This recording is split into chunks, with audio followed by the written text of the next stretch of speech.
السلام عليكم ورحمة الله وبركاته. إن الحمد لله نحمده ونستعينه ونستغفره ونعوذ بالله من شرور أنفسنا ومن سيئات أعمالنا.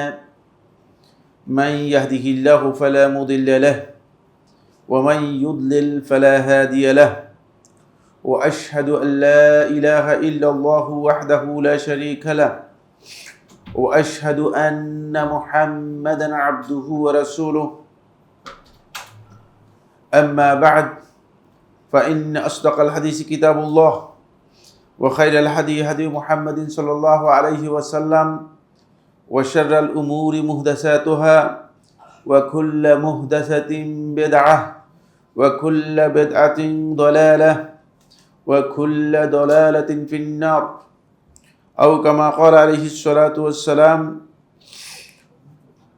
قال الله سبحانه وتعالى في كلامه المجيد على لسان لقمان: وإذ قال لقمان لابنه وهو يعظه يا بني لا تشرك بالله إن الشرك لظلم عظيم. عن جابر بن عبد الله رضي الله تعالى عنه أنه وصف صفة حج النبي صلى الله عليه وسلم في حجة الوداع، وفيه قال صلى الله عليه وسلم عندما صعد على الصفا: أبدأ بما بدأ الله به، فقال إن الصفا والمروة من شعائر الله. সম্মানিত উপস্থিতি, সম্মানিত দিনী ভাই বোন, আল্লাহ সুবহানাহু ওয়া তাআলার অসংখ্য মেহেরবানি যে আলহামদুলিল্লাহ আল্লাহ রাব্বুল আলামিনের মেহেরবানিতে আমরা আজকের জুমাবারের এই গুরুত্বপূর্ণ দার্সে অংশগ্রহণ করতে পেরেছি। আল্লাহ তাআলার শুকরিয়া আদায় করি আলহামদুলিল্লাহ। আসলে এই মাসের এই বছরের প্রথম থেকে আরম্ভ করে আজকে পঞ্চম মাস শেষ। এর মধ্যে দুইটি জুমা আমি বাইরে ছিলাম, ওমরা ছিলাম, এছাড়া আমার কোনো জুমা বাদ যায়নি। আজকে আমি শারীরিক অসুস্থতার কারণে জুমা বাতিল করে দিয়েছি, কিন্তু এই দার্সটা আমি চিন্তা করেছি যে দার্সটা বাতিল যেন না হয়। আল্লাহ তাআলার মেহেরবানি আলহামদুলিল্লাহ এর জন্য অংশগ্রহণ করতে পেরেছি। আল্লাহর শুকরিয়া, ওয়ালিল্লাহিল হামদু ওয়াল মিন্না। আজকের যেই ষষ্ঠ যে মূলনীতি, এটি আমাদের যে পঞ্চম মূলনীতি ছিল সেই মূলনীতির সাথে একেবারেই ওতপ্রোতভাবে জড়িত। পঞ্চম মূলনীতি হচ্ছে মূলত দাওয়াত এর কাজ, এবং শুরু হবে মূলত তাওহীদ থেকে। তাওহীদ যেখানে থাকবে না, যে দাওয়াতের মধ্যে থাকবে না, সে দাওয়াত মূলত সফল দাওয়াত হবে না। এবং আজকের দিন পর্যন্ত পৃথিবীর যত দাওয়াত আছে, এবার আপনারা ব্যাখ্যা করলে পেয়ে যাবেন, সবগুলো দাওয়াতই যেগুলো তাওহীদের উপর ভিত্তি করে আসলে দাওয়াতি কার্যক্রম পরিচালিত হচ্ছে না, সবগুলোর মধ্যেই তারা কোথাও সফলতার কোনো মুখ দেখছে না, সফলতার কোনো মুখ দেখছে না। হ্যাঁ, হতে পারে সেটা হলো কোনো জাতীয়তাবাদী চেতনার বিষয় আসলে সেটা ভিন্ন কথা, সেটা তো ইসলামী দাওয়াত নয়। যেমন যেমন যেমন সাম্প্রদায়িক বিষয় যেমন আছে, শিয়াদের দাওয়াত, সেটা একটা আলাদা বিষয়, যেহেতু তারা একটা সুনির্দিষ্ট টার্গেটে তারা কাজ করছে। কিন্তু তাওহীদের দাওয়াত এবং দ্বীনের দাওয়াতের ক্ষেত্রে আল্লাহর সাহায্য আসতে হলে অবশ্যই সেখানে শুরু হতে হবে তাওহীদ থেকে। এর পরবর্তী যে মূলনীতি, এটি আরও গুরুত্বপূর্ণ এবং এটার সাথে খুবই ওতপ্রোতভাবে জড়িত। সেটা হচ্ছে এই কায়দাকে বলা হয় থাকে কায়দাতুল আউলাউইয়াত ফি দাওয়াত ওয়াল ইসলাহ। দাওয়াতের ক্ষেত্রে প্রায়োরিটি বেসিস কাজগুলো কিভাবে করতে হবে, কিভাবে কোন কাজ অগ্রাধিকারের ভিত্তিতে বুঝতে হবে, এবং কোন কাজকে আপনি অগ্রাধিকার দিবেন, কোন কাজকে অগ্রাধিকার দিবেন না। এমনি যেটা দাওয়াতের জন্য অগ্রাধিকার দেওয়ার বিষয় নয়, সেটাকে যদি অগ্রাধিকার দেন তাহলে আপনি দাওয়াতের মধ্যে ভুল করবেন। সামনে সে বিষয়গুলো আসবে, কি ভুল হবে, কিভাবে ভুল হবে। মূলনীতিটা আমি আপনাদেরকে অনুবাদ করে শোনাই, যেটি লেখক হাফিজাহুল্লাহ তাআলা তিনি লিখেছেন। তিনি আসলে খুবই জ্ঞানী ব্যক্তিদের একজন, অনেক মুখলিস সালাফি আলেমদের মধ্যে একজন। হায়েলে তিনি থাকেন, বর্তমানেও হায়েলে থাকেন। তার লেখা কিতাবটি অত্যন্ত খুবই মানসম্পন্ন একটি গুরুত্বপূর্ণ কিতাব, বিশেষ করে সালাফদের মানহাজের উপর লেখা। প্রথম কথা হচ্ছে ইন্নাহুম ইয়াবদাউনা দাওয়াতাহুম বিমা ওয়াদাল্লাহু বিহি ওয়া রাসূলুহু, আল্লাহ এবং তার রাসূল যার মাধ্যমে দাওয়াত শুরু করেছেন, সালাফগণ দাওয়াতটা সেভাবেই শুরু করবেন। ফায়ুকাদ্দিমুনা মা কাদ্দামাহুল্লাহু ওয়া রাসূলুহু, আল্লাহ এবং তার রাসূল যেটাকে অগ্রাধিকার দিয়েছেন, যেটাকে প্রাধান্য দিয়েছেন, সেটাকেই তারা প্রাধান্য দিবেন, অগ্রাধিকার দেবেন। ওয়া ইউআখিরুনা মা আখারাল্লাহু ওয়া রাসূলুহু, আল্লাহ এবং তার রাসূল যেটাকে পিছনে দিয়েছেন, যেটাকে পরে দিয়েছেন, সেটাকে তারা পরে দেবেন। ওয়া বিহাদা, এর মাধ্যমে ইউমকিনু তাহসিলুল মাসালিহ, এর মাধ্যমেই কেবল মানুষের কল্যাণ লাভ করা সম্ভব হবে। ওয়াদার উল মাফাসিদ, অথবা মানুষের অকল্যাণ থেকে মানুষদেরকে বাঁচানো যাবে, অন্য কোনো মাধ্যমে না। অর্থাৎ কারো কল্যাণ করতে চাইলে তাহলে এই পদ্ধতি অনুসরণ করতে হবে।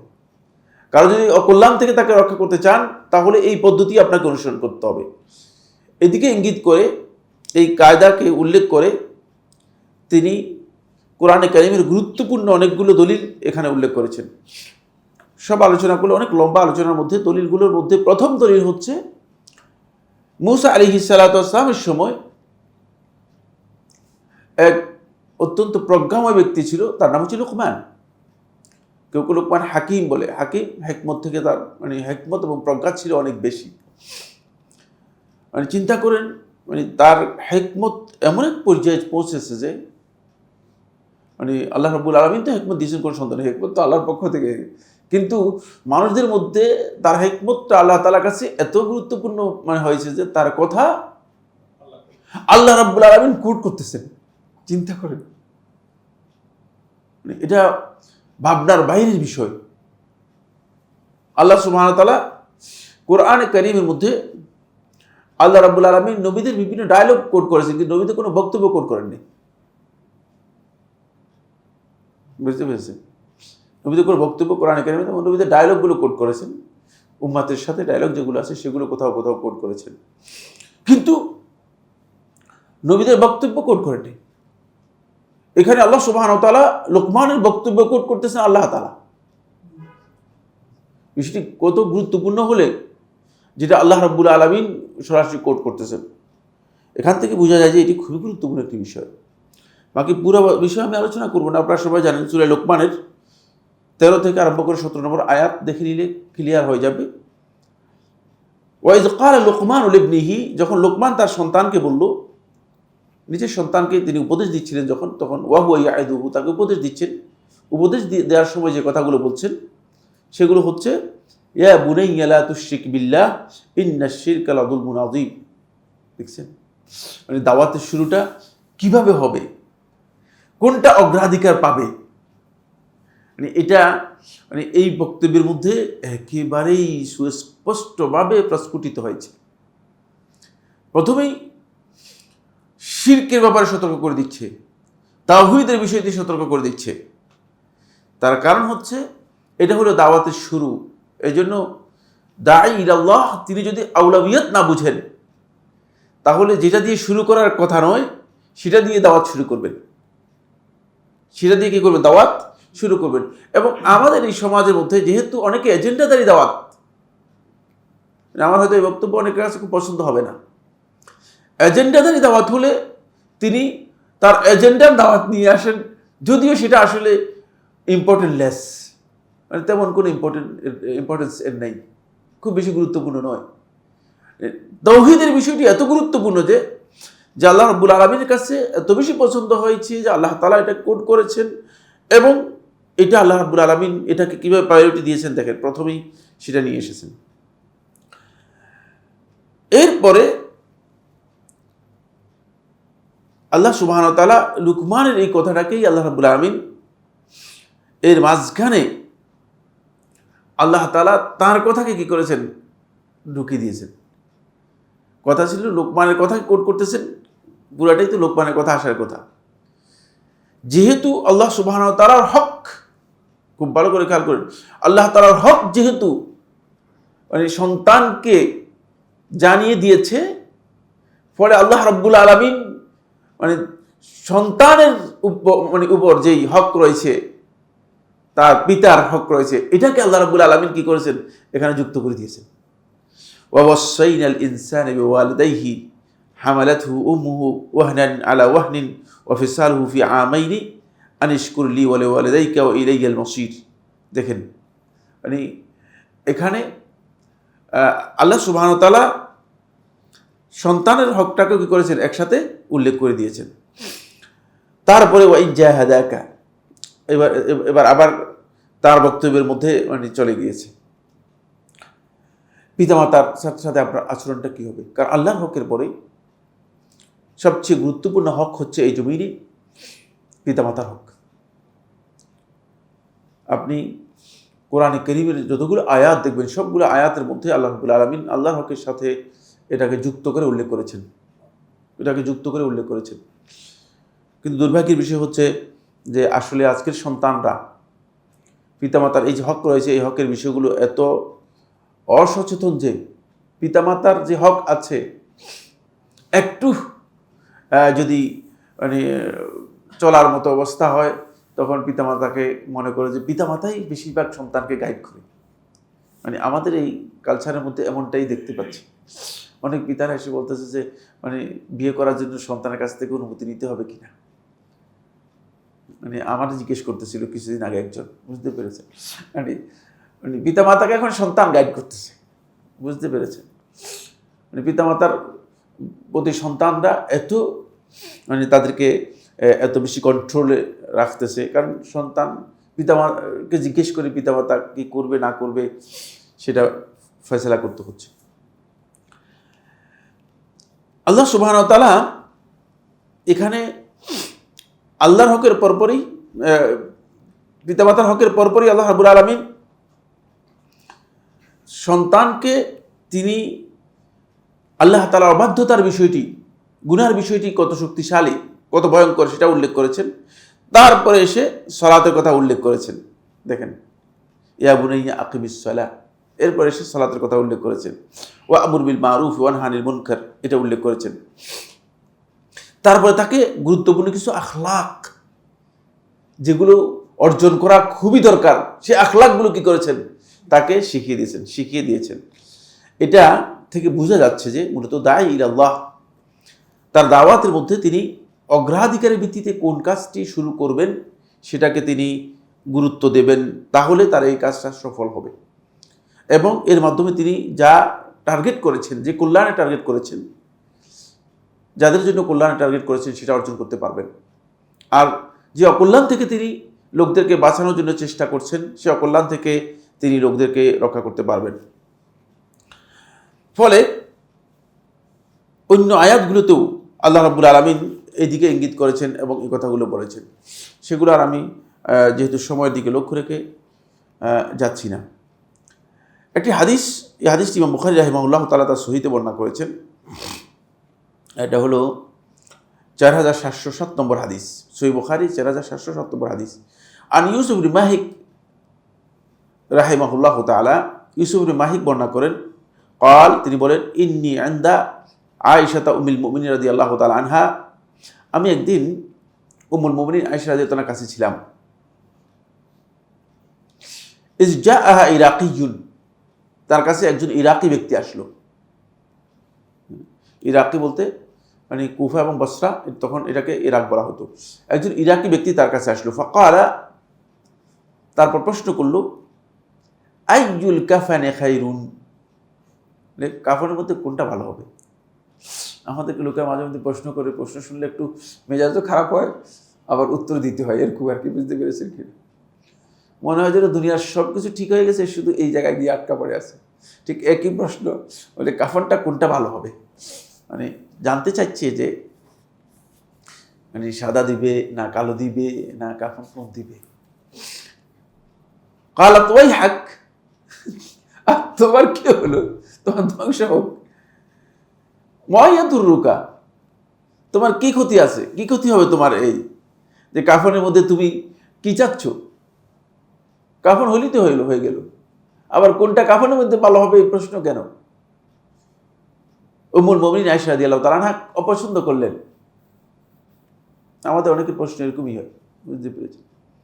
বেশিরভাগ প্রশ্নের অবস্থা এমন হয়ে থাকে।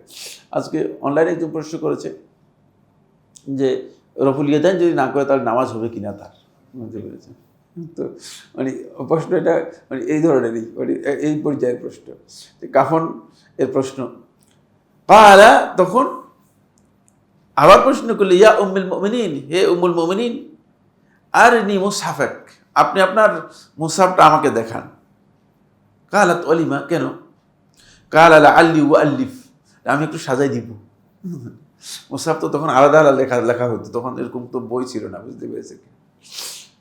বলছে ওটা অগুছানো আছে, মানে হয়তো আপনার এটা অগুছানো আছে, এটা আমাকে আর সুন্দর করে সাজাই দিব আর কি। অনেকে আছে না মানে ফাইজদামি করে, মানে এখানে এসে বলতেছে যে আপনার মুসহাফটা দেখান, আমি আপনার মুসহাফটাকে সাজাই দিব। আল্লি আল্লিফ আল কোরআন আলাইহি, মানে কোরআন অনুযায়ী এটাকে আমি সুন্দর করে সাজিয়ে দিব। ফাইন্নাহু ইউকরাউ গায়রু মুআল্লাফ, কারণ অনেকের কাছে এখনো মানে কোরআন অনুযায়ী যেভাবে সাজানো নাই। যারা মানে ওই সাজানো যে মুসহাফ যাদের কাছে পৌঁছে নাই, তারা ওই আগে যেভাবে ছিল বিক্ষিপ্তভাবে সেভাবেই আছে তাদের কাছে। মানে এটা তো প্রথমকার সময় কথা বলা হচ্ছে। তখনকার সময় পরিপূর্ণ কোরআনের মুসহাফগুলো সবার কাছে পৌঁছে, মানে যে মুসহাফটা ওসমান রাদিয়াল্লাহু তাআলা করেছেন সেটা মানে সবার কাছে ছিল না, বিক্ষিপ্ত বিচ্ছিন্নভাবে পড়তো। বলতেছে ফাইন্নাহু ইউকরাউ গায়রা মুআল্লাফিন ক্বালাত ওয়া মা ইয়াদুররুকা আইয়ুহু কারাআতু কাবলু, বলে তোমার অসুবিধা কি যেটা আমি আগে পড়ি, এতে কোনো অসুবিধা আছে? ইন্নামা নাযালা আউওয়ালা মা নাযালা মিনহু সূরাতুন মিনাল মুফাসসাল, তিনি তখন আয়েশা রাদিয়াল্লাহু বলতেছেন যে আল্লাহ সুবহানাহু ওয়া তাআলা সর্বপ্রথম যা নাজিল করেছেন রাসূলের উপর সূরাতুন মিনাল মুফাসসাল, মুফাসসাল থেকে একটি সূরা, ফিহা যিকরুল জান্নাতি ওয়ান নার, সেখানে জান্নাত এবং জাহান্নামের কথা উল্লেখ ছিল। হাত্তা ইজা সাহাবান নাসু ইলাল ইসলাম, যখন মানুষগুলো ইসলামের দিকে এগিয়ে আসলো। দেখেন মানে ইঙ্গিত করতেছে তুমি যেটা চিন্তা করছো এটা দরকার নেই, আল্লাহ তাআলা নাজিল করার সময় বুঝেই নাজিল করেছেন, যেটা প্রথম দরকার ছিল সেটাই আল্লাহ তাআলা নাজিল করেছেন। আর নাজিল করার সময় আমি নিজেই ছিলাম। প্রথম যেটা নাজিল করেছেন সেটাতে জান্নাত জাহান্নামের কথা আল্লাহ তাআলা উল্লেখ করেছেন, মানুষদেরকে প্রথম জান্নাত জাহান্নামের দিকে মানুষদেরকে উদ্বুদ্ধ করেছেন, এবং আখিরাতের প্রতি মানুষদেরকে আল্লাহ তাআলা উদ্বুদ্ধ করেছেন। সুম্মা ইজা সাহাবান নাস, যখন মানুষগুলো এরপরে দ্বীনের প্রতি এগিয়ে আসলো, অগ্রসর হলো, ইলাল ইসলাম, ইসলামের প্রতি, নাযালা আল হালাল ওয়াল হারাম, তখন হালাল হারাম নাজিল করেছে, তখন হালাল হারাম নাজিল করেছে। ওয়ালাউ নাযালা আউওয়ালা শাইইন, যদি প্রথমে আল্লাহ রাব্বুল আলামিন নাজিল করতেন লা তাশরাবুল খামর, এই মদ পান করো না, প্রথম আয়াত যদি এরকম আসতো, এটা উম্মুল মুমিন বলতেছে, সহিহ বুখারী হাদিস, খেয়াল করেন খুব ভালো করে, লা তাশরাবুল খামর, মদ পান করো না, লাকালু লা নাদাউল খামরা আবাদান, তাহলে তারা বলতো যে আমরা মদ জীবনে ছাড়বো না। বলতে তুমি আসছো বুঝছি, আমাদের সবটাই 12টা বাজে, বুঝতে পেরেছেন? এটি হাদিস। এই জন্য দাঈ আল্লাহকে বুঝতে হবে, দায়ীকে বুঝতে হবে যে আসলে দাওয়াতের কোন জায়গায় ব্যর্থতা আমাদের আসতেছে। বেশিরভাগ দায়ীদের ব্যর্থতার মৌলিক কারণ হচ্ছে এই জায়গায় যে তিনি দাওয়াতের আওলাবিয়ত সম্পর্কে বোঝেন না, অগ্রাধিকার ভিত্তিতে কোনটি তাকে করতে হবে সেটা তিনি বুঝেন না। এটা বলতেছেন উম্মুল মুমিনিন আয়েশা রাদিয়াল্লাহু তাআলা, তিনি বলতেছেন লাউ, যদি আল্লাহ তাআলা এটা নাজিল করতেন লা তাশরাবুল খামর, তোমরা মদ পান করো না, তাহলে লোকেরা বলতো যে লা নাদাউল খামরা আবাদান, ওয়ালাউ নাযালা, যদি এই আয়াত নাজিল করতেন এভাবে লা তাজনু, তোমরা জিনা করো না, লাকালু লা নাদাউ জিনা আবাদান, জিনা আমরা কখনো বাদ দিব না। লাকাদ নাযালা বিমাক্কাতা আলা মুহাম্মাদিন সাল্লাল্লাহু আলাইহি ওয়াসাল্লাম ওয়া ইন্নী লাজারিয়াতুন আলআব, মক্কাতে আল্লাহ রাব্বুল আলামিন মুহাম্মদ সাল্লাল্লাহু আলাইহি ওয়াসাল্লাম ওই আয়াতগুলো নাজিল করেছেন, ওয়া ইন্নী লাজারিয়াতুন আলআব, আর আমি একটা ছোট শিশু খেলতাম, আমি এগুলো শুনছি। বালিস সাআতু মাউইদুহুম ওয়াস সাআতু আদহা ওয়া আমর, অর্থাৎ কিয়ামত সম্পর্কে তাদেরকে ভয় দেখানো হয়েছে, আখিরাত সম্পর্কে তাদেরকে ভয় দেখানো হয়েছে। দেখছেন, আখিরাত এবং কিয়ামতের বিষয়গুলোকে আল্লাহ রাব্বুল আলামিন তাদেরকে ভয় দেখিয়েছেন যে তোমরা কি মনে করছো, তোমরা এমন এক নির্ধারিত মানে দিবসের দিকে যাচ্ছ যেটা তোমাদের মাউইদ, তোমাদের চূড়ান্ত, তোমাদের টাইম, তোমাদের জন্য চূড়ান্ত টাইম নির্ধারণ করা আছে, আর সেটা তোমাদের জন্য অত্যন্ত ভয়ঙ্কর এবং জটিল হবে। কষ্টের বিষয় হবে। কিয়ামতের ব্যাপারে আল্লাহ রাব্বুল আলামিন বারবার উদ্বুদ্ধ করেছেন। ওয়া মা নাযালাত সূরাতুল বাকারাতি ওয়ান নিসা ইল্লা ওয়া আনা ইনদাহু, আর সূরা বাকারা, সূরা নিসা এগুলো রাসূলুল্লাহ সাল্লাল্লাহু আলাইহি ওয়াসাল্লামের উপর নাজিল হয়েছেন, তখন আমি আল্লাহ রাসূল সাল্লাল্লাহু আলাইহি ওয়াসাল্লামের স্ত্রী হিসেবে তার করেছিলাম। আমি আগে কি ছিলাম? শিশু ছিলাম, খেলতাম, তখন এই আয়াতগুলো নাজিল হয়েছে। এখান থেকে বুঝিয়েছেন উম্মুল মুমিনিন আয়েশা রাদিয়াল্লাহু তাআলা আনহা যে আল্লাহ সুবহানাহু ওয়া তাআলা আল্লাহ রাব্বুল আলামিনের জন্য এমনটা করার প্রয়োজনই নেই। কোনো প্রয়োজন ছিল কিনা? প্রয়োজন নেই, কারণ আল্লাহ রাব্বুল আলামিন তো আহকামুল হাকিমিন, সব কিছুর ক্ষমতার আল্লাহ তাআলার হাতে রয়েছে। আল্লাহ রাব্বুল আলামিন কোরআনে কারীমের বিধান ডাইরেক্ট দিয়ে দিতে পারতেন। আমাদের অনেক দায়ী আল্লাহ আছে, ডাইরেক্ট কী করে দেয়? জবে করে দেয়, একবারে সোজা জবে করে দেওয়ার জন্য চেষ্টা করে। সোজা জবে করার মাসালা নয়, কারণ এই দাওয়াতের পদ্ধতি না জানার কারণেই মূলত আমরা এই কাজগুলো এইভাবে করছি। আমি কোনটা আগে কোনটা পরে, কোনটা প্রথম হচ্ছে, কোনটা অতীব গুরুত্বপূর্ণ, আহাম্মুল মুহিম্মাত, গুরুত্বপূর্ণ বিষয়গুলোর মধ্যে অতীব গুরুত্বপূর্ণ, এটা হলো 1 নম্বর বিষয়। 2 নম্বর হচ্ছে কোনটা বেশি গুরুত্বপূর্ণ, আল মুহিম, আহাম্মুল মুহিম, যেটা বেশি গুরুত্বপূর্ণ। তারপর হচ্ছে যেটা তুলনামূলক গুরুত্বপূর্ণ, তারপরে হচ্ছে গুরুত্বপূর্ণ। এই জিনিসগুলো আমাকে বুঝতে হবে, এই বিষয়গুলো আমাদেরকে বুঝতে হবে। এইভাবে যদি আমরা দাওয়াতের কাজ করি, তাহলে আমাদের দাওয়াতের কাজ কি হবে? গ্রহণযোগ্যতা পাবে। এবং গ্রহণযোগ্যতার বিষয় নয়, দাওয়াত তো কোনটা গ্রহণযোগ্য হবে না হবে আল্লাহ তাআলাই ভালো জানেন, কিন্তু এর মাধ্যমেই মূলত প্রকৃত মাসলাহাতটা কি হবে? বাস্তবায়ন সম্ভব হবে। এর মাধ্যমে প্রকৃত মানুষের যে জিনিসটুকু মানুষ থেকে আমি দূর করতে চাচ্ছি, মানুষের যে অকল্যাণ আছে, সেই অকল্যাণ থেকে তাদেরকে আমি বাঁচাতে পারবো। কারণ এই পদ্ধতিটাই আল্লাহ তাআলা অনুসরণ করেছেন। তো আল্লাহর কাছ থেকে পদ্ধতি না নিয়ে রাসূলের কাছ থেকে পদ্ধতি যদি না নিই, তাহলে আমার এই পদ্ধতি ভুল হবে, কোনো সন্দেহ নেই। এই বিষয়টি আমাদেরকে খেয়াল রাখতে হবে। এখান থেকে এই হাদিস থেকে স্পষ্ট করে এটা বোঝা যাচ্ছে যে, দেখেন, উম্মুল মুমিনিন আয়েশা রাদিয়াল্লাহু তাআলা আনহা,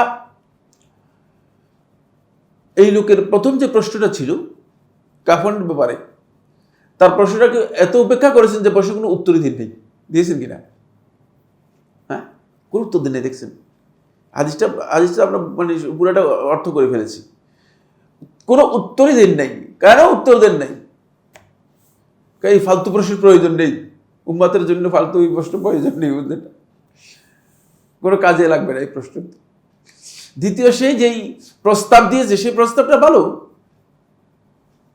কিন্তু সেই প্রস্তাবটাও তিনি গ্রহণ করেন নাই, যেহেতু তিনি জানেন যে এর মধ্যে আসল কল্যাণ নেই। এবং তাকে এটা বোঝানোর জন্য চেষ্টা করেছেন যে তুমি পিছন দিক থেকে আসতেছো, নিচের দিক থেকে আসতেছো, এটা এই পদ্ধতি সঠিক নয়, তোমার এই কাজটা সঠিক নয়, তোমার এই কাজটা সঠিক নয়। এই জন্য দায়ীদেরকে মুখাতাব করা, কাদেরকে অ্যাড্রেস করতেছে সেই বিষয়গুলো বুঝে তারপরে অ্যাড্রেস করতে হবে। আসুন, এই মর্মে আরেকটি হাদিস সহিহ মুসলিমের মধ্যে এসেছে। সহিহ মুসলিমের এই হাদিসটি হচ্ছে মূলত রাসূলুল্লাহ সাল্লাল্লাহু আলাইহি ওয়াসাল্লামের সবচেয়ে বড় হাদিসের মধ্যে একটি। এটা হজ্জাতুল ওয়াদা, বিদায় হজ্জের পরিপূর্ণ বিবরণ দিয়েছেন জাবির ইবনে আব্দুল্লাহ রাদিয়াল্লাহু আনহু। জাবির ইবনে আব্দুল্লাহ রাদিয়াল্লাহু তাআলা আনহু বিদায় হজ্জে যে বিশাল বিবরণ দিয়েছেন, এই বিবরণের মধ্যে একটি, রাসূলুল্লাহ সাল্লাল্লাহু আলাইহি ওয়াসাল্লাম যখন সাফা পাহাড়ে উঠলেন সাই করার জন্য, তখন রাসূলুল্লাহ সাল্লাল্লাহু আলাইহি ওয়াসাল্লাম ইন্না সাফা ওয়াল মারওয়াতা মিন শাআইরিল্লাহ এই আয়াতটি তেলাওয়াত করলেন, যে সাফা এবং মারওয়া এই দুটি হচ্ছে আল্লাহ তাআলার নিদর্শন সমূহের অন্যতম। এরপর রাসূলুল্লাহ সাল্লাল্লাহু আলাইহি ওয়াসাল্লাম বললেন, আবদাউ বিমা বাদা আল্লাহু বিহি, আমি আল্লাহ তাআলা যেটা দিয়ে শুরু করেছেন সেখান থেকে শুরু করব। এখান থেকে বোঝা যায় যে রাসূলুল্লাহ সাল্লাল্লাহু আলাইহি ওয়াসাল্লাম এই আয়াত দিয়ে ইস্তেদলাল করতেছেন যে যেই কাজটা গুরুত্ব বেশি এবং আল্লাহ তাআলা যেটা দিয়ে শুরু করেছেন সেটা দিয়ে শুরু করতে হবে। এখানে দাওয়াতের যেই তাদাররুজ এবং তারতিব, তাদাররুজ হচ্ছে স্টেপ বাই স্টেপ, এবং তারতিব এর যে ধারাবাহিকতা কাজের, সেই বিষয়টি যাতে করে আমরা বুঝতে পারি, এই জন্য আল্লাহ রাসূল সাল্লাল্লাহু আলাইহি ওয়াসাল্লাম এইভাবে বলেছেন এই হাদিসের মধ্যে। এখান থেকে প্রথমে যে বিষয়টি আমাদের খুবই গুরুত্বপূর্ণ সেটা হলো, 1 নম্বর হচ্ছে দায়ীদের উপর ওয়াজিব হচ্ছে ফিকহুল আউলাবিয়াত সম্পর্কে জ্ঞান অর্জন করা। ফিকহুল আউলাবিয়াত হচ্ছে কোন কাজটি অগ্রাধিকার ভিত্তিতে করতে হবে, কোন কাজটি অগ্রাধিকার ভিত্তিতে করতে হবে না, এই ফিকহ জানতে হবে। এটি একটি জ্ঞানের বিষয়, খুবই খুবই গুরুত্বপূর্ণ। এর উপর অনেকগুলো বই লেখা হয়েছে আউলাবিয়াতের বিষয়গুলো। যদি গুরুত্বপূর্ণ চেয়ে মানে কম গুরুত্বপূর্ণ বিষয় আপনি ব্যস্ত হয়ে যান, মুস্তাহাব, সুন্নত, নফল এগুলো নিয়ে ব্যস্ত হয়ে যান, তাহলে আপনি গুরুত্বপূর্ণ বিষয়গুলো কি করতে পারবেন না, অ্যাড্রেস করতে পারবেন না, সে কল্যাণ মানুষদেরকে দিতে পারবেন না। সামনে শেখুল ইসলাম ইবনে তাইমিয়া রাহমাতুল্লাহ এবং অন্যদের বক্তব্য আমি আপনাদের সামনে পড়ে শোনাবো।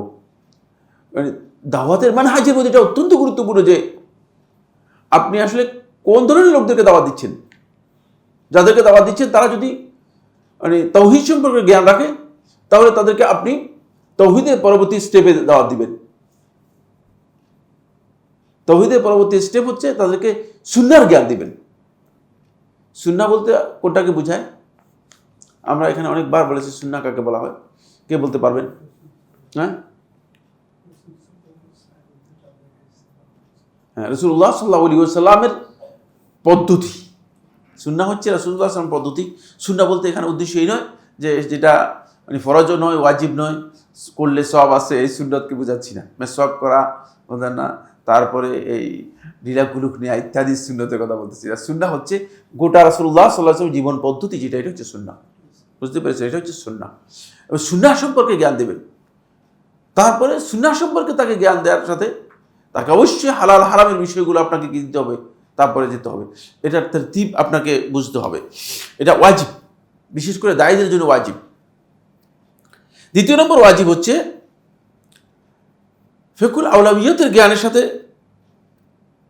অবশ্যই তাকে এর উপর নির্ভর করবে বা এর উপর পরবর্তী জ্ঞান তাকে যেটা দিতে হবে সেটা হচ্ছে সিয়াসা শারঈয়া। সিয়াসা শারঈয়া হচ্ছে শরীয়তের যেই মানে মানুষদের কল্যাণ এবং অকল্যাণ এর পদ্ধতি, এটাকে বলা হয় থাকে মানে ইসলামী রাজনীতি, এর উপর নির্ভর করছে। মানে প্রথম যে প্রাথমিক যে জ্ঞান আছে সেই জ্ঞান যদি কেউ অর্জন না করতে পারে, মৌলিক যে বিষয়গুলো আছে সেগুলো যদি কেউ অর্জন করতে না পারে, তাহলে সে ব্যক্তি ইসলামী রাজনীতির যে বিষয়গুলো আছে সেগুলো লাভ করতে পারবে না। ইসলামী রাজনীতির মূল বিষয় হচ্ছে দুটি। এক নম্বর হচ্ছে জালবুল মাসালেহ, মানুষের কল্যাণ করা, আর দুই নম্বর বিষয় হচ্ছে দারউল মাফাসিদ, মানুষের অকল্যাণ থেকে মানুষদেরকে রক্ষা করা। এটা নাম হচ্ছে ইসলামী রাজনীতি। আমরা বলছি কি বলে কি, এতদিন পর্যন্ত রাজনীতি কি শুনলাম আর এখন কি বলতেছে। এটাই হচ্ছে ইসলামী রাজনীতির মূল কথা। শেখুল ইসলাম ইবনে তাইমিয়া রাহমাতুল্লাহ একটা কিতাব লিখেছেন আসিয়াসা শারঈয়া, এর মধ্যে এই বিষয়ে আলোচনা করেছেন। আসিয়াসা শারঈয়ার উপর ইমাম মাওয়ার্দী রাহমাতুল্লাহ কিতাব লিখেছেন, এর মধ্যে এই বিষয়ে আলোচনা করেছেন। বুঝতে পেরেছেন? এই ইমাম ইজ্জুদ্দিন ইবনে আব্দুস সালাম রাহিমাহুল্লাহ তাআলা তিনি এর উপর মানে বিস্তারিত আলোচনা করেছেন। সেটা হচ্ছে জালবুল মাসালিহ ওয়া দারুল মাফাসিদ। এটা হচ্ছে ইসলামী রাজনীতির মূল বিষয়। মানুষের কোনো কল্যাণই করতে পারলেন না, বুঝলেন? মানে সারা জিন্দেগি মানে মিটিং করে গেলেন, কি রাজনীতি করলেন আপনি? কারো কোনো কল্যাণে কোনো কিছু করতে পারেননি, কিছুই করতে পারেন। এটা ইসলামী রাজনীতি বলা হয় না। মানুষের কল্যাণের জন্য করতে হবে এবং মানুষের থেকে অকল্যাণ দূর করার জন্য চেষ্টা করতে হবে। এরপরে এখানে যে বিষয়টি জানতে হবে সেটা হলো এই, যদি তিনি এই ফিকহুল আউলাবিয়াত এটার জ্ঞান রাখেন এবং দাওয়াতের এই পদ্ধতি সম্পর্কে জ্ঞান রাখেন, তাহলে এর মাধ্যমেই কেবলমাত্র কল্যাণ লাভ করা এবং কল্যাণ থেকে রক্ষা পাওয়ার সুযোগ পাবে, অন্যথায় সুযোগ পাবে না। 4 নম্বর যে বিষয়টি সেটা হলো দাওয়াত এবং দায়ীর সফলতা নির্ভর করছে এর উপর। দায়ীর আল্লাহ তখনই সফল হবেন, তখনই তিনি সত্যিকার তার যে কল্যাণ আছে সে কল্যাণ অর্জন করতে পারবে। দাওয়াতকে এই পদ্ধতি অনুসরণ করে দাওয়াত দেওয়া শুরু করবেন। এখানে 5 নম্বর যে পয়েন্টটি সেটা হলো এই বর্ণনা থেকে বোঝা যায় দাওয়াতের ক্ষেত্রে অবশ্যই তাদাররুজ হচ্ছে স্টেপ বাই স্টেপ, ধাপে ধাপে আপনাকে দাওয়াতের ক্ষেত্রে অগ্রসর হতে হবে। এখানে আমরা জানি যে রাসূলুল্লাহ সাল্লাল্লাহু আলাইহি ওয়াসাল্লামের হাদিস, একটা প্রসিদ্ধ হাদিস রয়েছে, মুআয ইবনে জাবাল রাদিয়াল্লাহু আনহু বর্ণিত হাদিস, যেখানে আল্লাহ রাসূল সাল্লাল্লাহু আলাইহি ইসলাম দাওয়াতের পদ্ধতি তাকে কি করেছেন, কিভাবে দাওয়াত দিবেন, যখন ইয়ামানে যাবে তখন কি দাওয়াত দিবেন সে বিষয়টি আলোচনা করেছেন। আপনাকে এর ক্রমধারা বুঝতে হবে, এর ধারাবাহিকতা বুঝতে হবে। যদি এর ধারাবাহিকতা না বুঝেন তাহলে দাওয়াতের মধ্যে আপনি যে কোনো কারণেই হয়তো আপনি দাওয়াতের মধ্যে কিছু ভুল কাজ যেগুলো আপনি মনে করছেন যে হয়তো করা দরকার সেগুলো আপনি হয়তো না করে ভুল বিষয়গুলো আপনি করে ফেলবেন। আল্লাহ রাসূল সাল্লাল্লাহু আলাইহি ওয়াসাল্লাম এই কারণেই সাহাবায়ে কেরামদেরকে যখন দাওয়াতের জন্য রাসূলুল্লাহ সাল্লাল্লাহু আলাইহি ওয়াসাল্লাম পাঠাতেন অথবা দাওয়াতের দায়িত্ব দিতেন, তখন রাসূলুল্লাহ সাল্লাল্লাহু আলাইহি ওয়াসাল্লাম সেইভাবেই সাহাবায়ে কেরামদেরকে সতর্ক করতেন। এইটাই বোঝা যায় যে অগ্রাধিকারের ভিত্তিতে করণীয় কাজগুলো সম্পর্কে আমাদেরকে জ্ঞান দিতে হবে। এই বিষয়ে শেখুল ইসলাম ইবনে তাইমিয়া রাহমাতুল্লাহি আলাইহি তিনি তার বিস্তারিত আলোচনা করেছেন কিতাবুন নবুওয়াতের মধ্যে। প্রথম খণ্ডের 168 পৃষ্ঠায় এই বিষয়ে বিস্তারিত আলোচনা করেছেন। শেখুল ইসলাম ইবনে তাইমিয়া রাহমাতুল্লাহি আলাইহি কোরআনে কারীমের এই আয়াত ওয়ালাকাদ আতাইনা মূসাল কিতাবা মিন বা'দি মা আহলাকনাল কুরুনাল উলা বাসাইরা লিন-নাস ওয়া হুদান ওয়া রাহমাতান লাআল্লাহুম ইয়াতাযাক্কারুন, যে আমরা মূসাকে কিতাব দিয়েছি মিন বা'দি মা আহলাকনাল কুরুনাল উলা, এবারে প্রথম সময়ের প্রথম যুগের মানুষদেরকে ধ্বংস করে দেওয়ার পরে, বাসাইরা লিন-নাস মানুষের জন্য আলোকবর্তিকা হিসেবে, ওয়া হুদান হেদায়েত হিসেবে, ওয়া রাহমাতান এবং রহমত হিসেবে, লাআল্লাহুম ইয়াতাযাক্কারুন যাতে করে তারা উপদেশ গ্রহণ করতে পারে। এই আয়াতকে সামনে রেখে শেখুল ইসলাম ইবনে তাইমিয়া রাহমাতুল্লাহি আলাইহি বলেন যে আল্লাহ সুবহানাহু ওয়া তাআলা আহকামগুলোকে আল্লাহ রাব্বুল আলামিন নাজিল করেছেন। আল্লাহ তাআলার এই বক্তব্য থেকে বোঝা যায় তারপরে শরীয়তগুলোকে আল্লাহ রাব্বুল আলামিন শরীয়ত কিভাবে হবে সেটা বর্ণনা করেছেন। লাম্মা আহলাকাল্লাহু ফিরআউন ওয়া কওমাহু, যখন আল্লাহ সুবহানাহু ওয়া তাআলা ফিরআউন এবং ফিরআউনের কওমকে ধ্বংস করে দিয়েছেন, ওয়াস্তাকাররাত দাওয়াতু মূসা আলাইহিস সালাতু ওয়াস সালাম, মূসা আলাইহিস সালাতু ওয়াস সালামের দাওয়াত যখন লোকদের মধ্যে মানে এখন এস্টাবলিশড হয়েছে, আনজালাল্লাহু আলাইহিল কিতাবাল্লাযী হুয়াত তাওরাত, আল্লাহ রাব্বুল আলামিন মূসার উপর সেই কিতাব নাজিল করেছেন যে কিতাবের নাম হচ্ছে তাওরাত। দেখেন কিতাবটা কোথায় পেয়েছে মূসা? কারণ এই গন্ডগোলের মধ্যে যদি কিতাব নাজিল করতো তাহলে মানুষ কিতাবের বিধান শুনতোই না। এমনি অবস্থা খারাপ, একদিকে ছেলে সন্তানদেরকে হত্যা করে ফেলতেছে, আরেকদিকে নির্বিচারে মানুষের উপর জুলুম অত্যাচার করতেছে ফিরআউন এবং ফিরআউনের বাহিনী। এখন এখানে মুসা এসে যদি কিতাব একটা ধরাই দিয়ে বলে যে এই অনুযায়ী চলো, বলে ওই মিয়া তুমি সরো, এখান থেকে যাও, তুমি এখান থেকে যাও, আমরা তোমার কথা শুনবো না। এটি শেখুল ইসলাম ইবনে তাইমিয়ার রহমত বক্তব্য। দেখেন এই জন্য যখন আল্লাহ তাআলা বলতেছেন এভাবেই করেছি, ওয়ালাকাদ আতাইনা মূসাল কিতাবা মিন বা'দি মা আহলাকনাল কুরুনাল উলা, তাদেরকে ধ্বংস করার পরে কিতাব দিয়েছি। কারণ হচ্ছে মানে তোমাদের চোখের সামনে বা এটা তোমাদের জন্য সুস্পষ্ট দলিলের মতো, তোমরা সব দেখেছো, সুতরাং এরপরে কিতাব তোমাদেরকে দেওয়া হয়েছে। এই জন্য কিতাবটা পরে দেওয়া হয়েছে, এই কিতাবের মাধ্যমে তারা যাতে করে হেদায়েত কি করতে পারে, হেদায়েতের রাস্তা তারা লাভ করতে পারে। ফলে শেখুল ইসলাম ইবনে তাইমিয়া রাহমাতুল্লাহি আলাইহি বলেন এই আয়াত থেকে গুরুত্বপূর্ণ কোরআন এবং হাদিসের গুরুত্বপূর্ণ কিছু মূলনীতি এই আয়াত থেকে আমরা বুঝতে পেরেছি যে দাঈ ইলাল্লাহ প্রথমে যেটি অতীব গুরুত্বপূর্ণ, সেখান থেকে যেটা গুরুত্বপূর্ণ সেই দিকে তার দাওয়াতকে কি করবে, ধাবিত করবে। মিসালু যালিকা, এর উদাহরণ হচ্ছে লাউ রাআইতা রাজুলান ইয়ারতাকিবু মাসিয়াতান মিনাল মাআসি,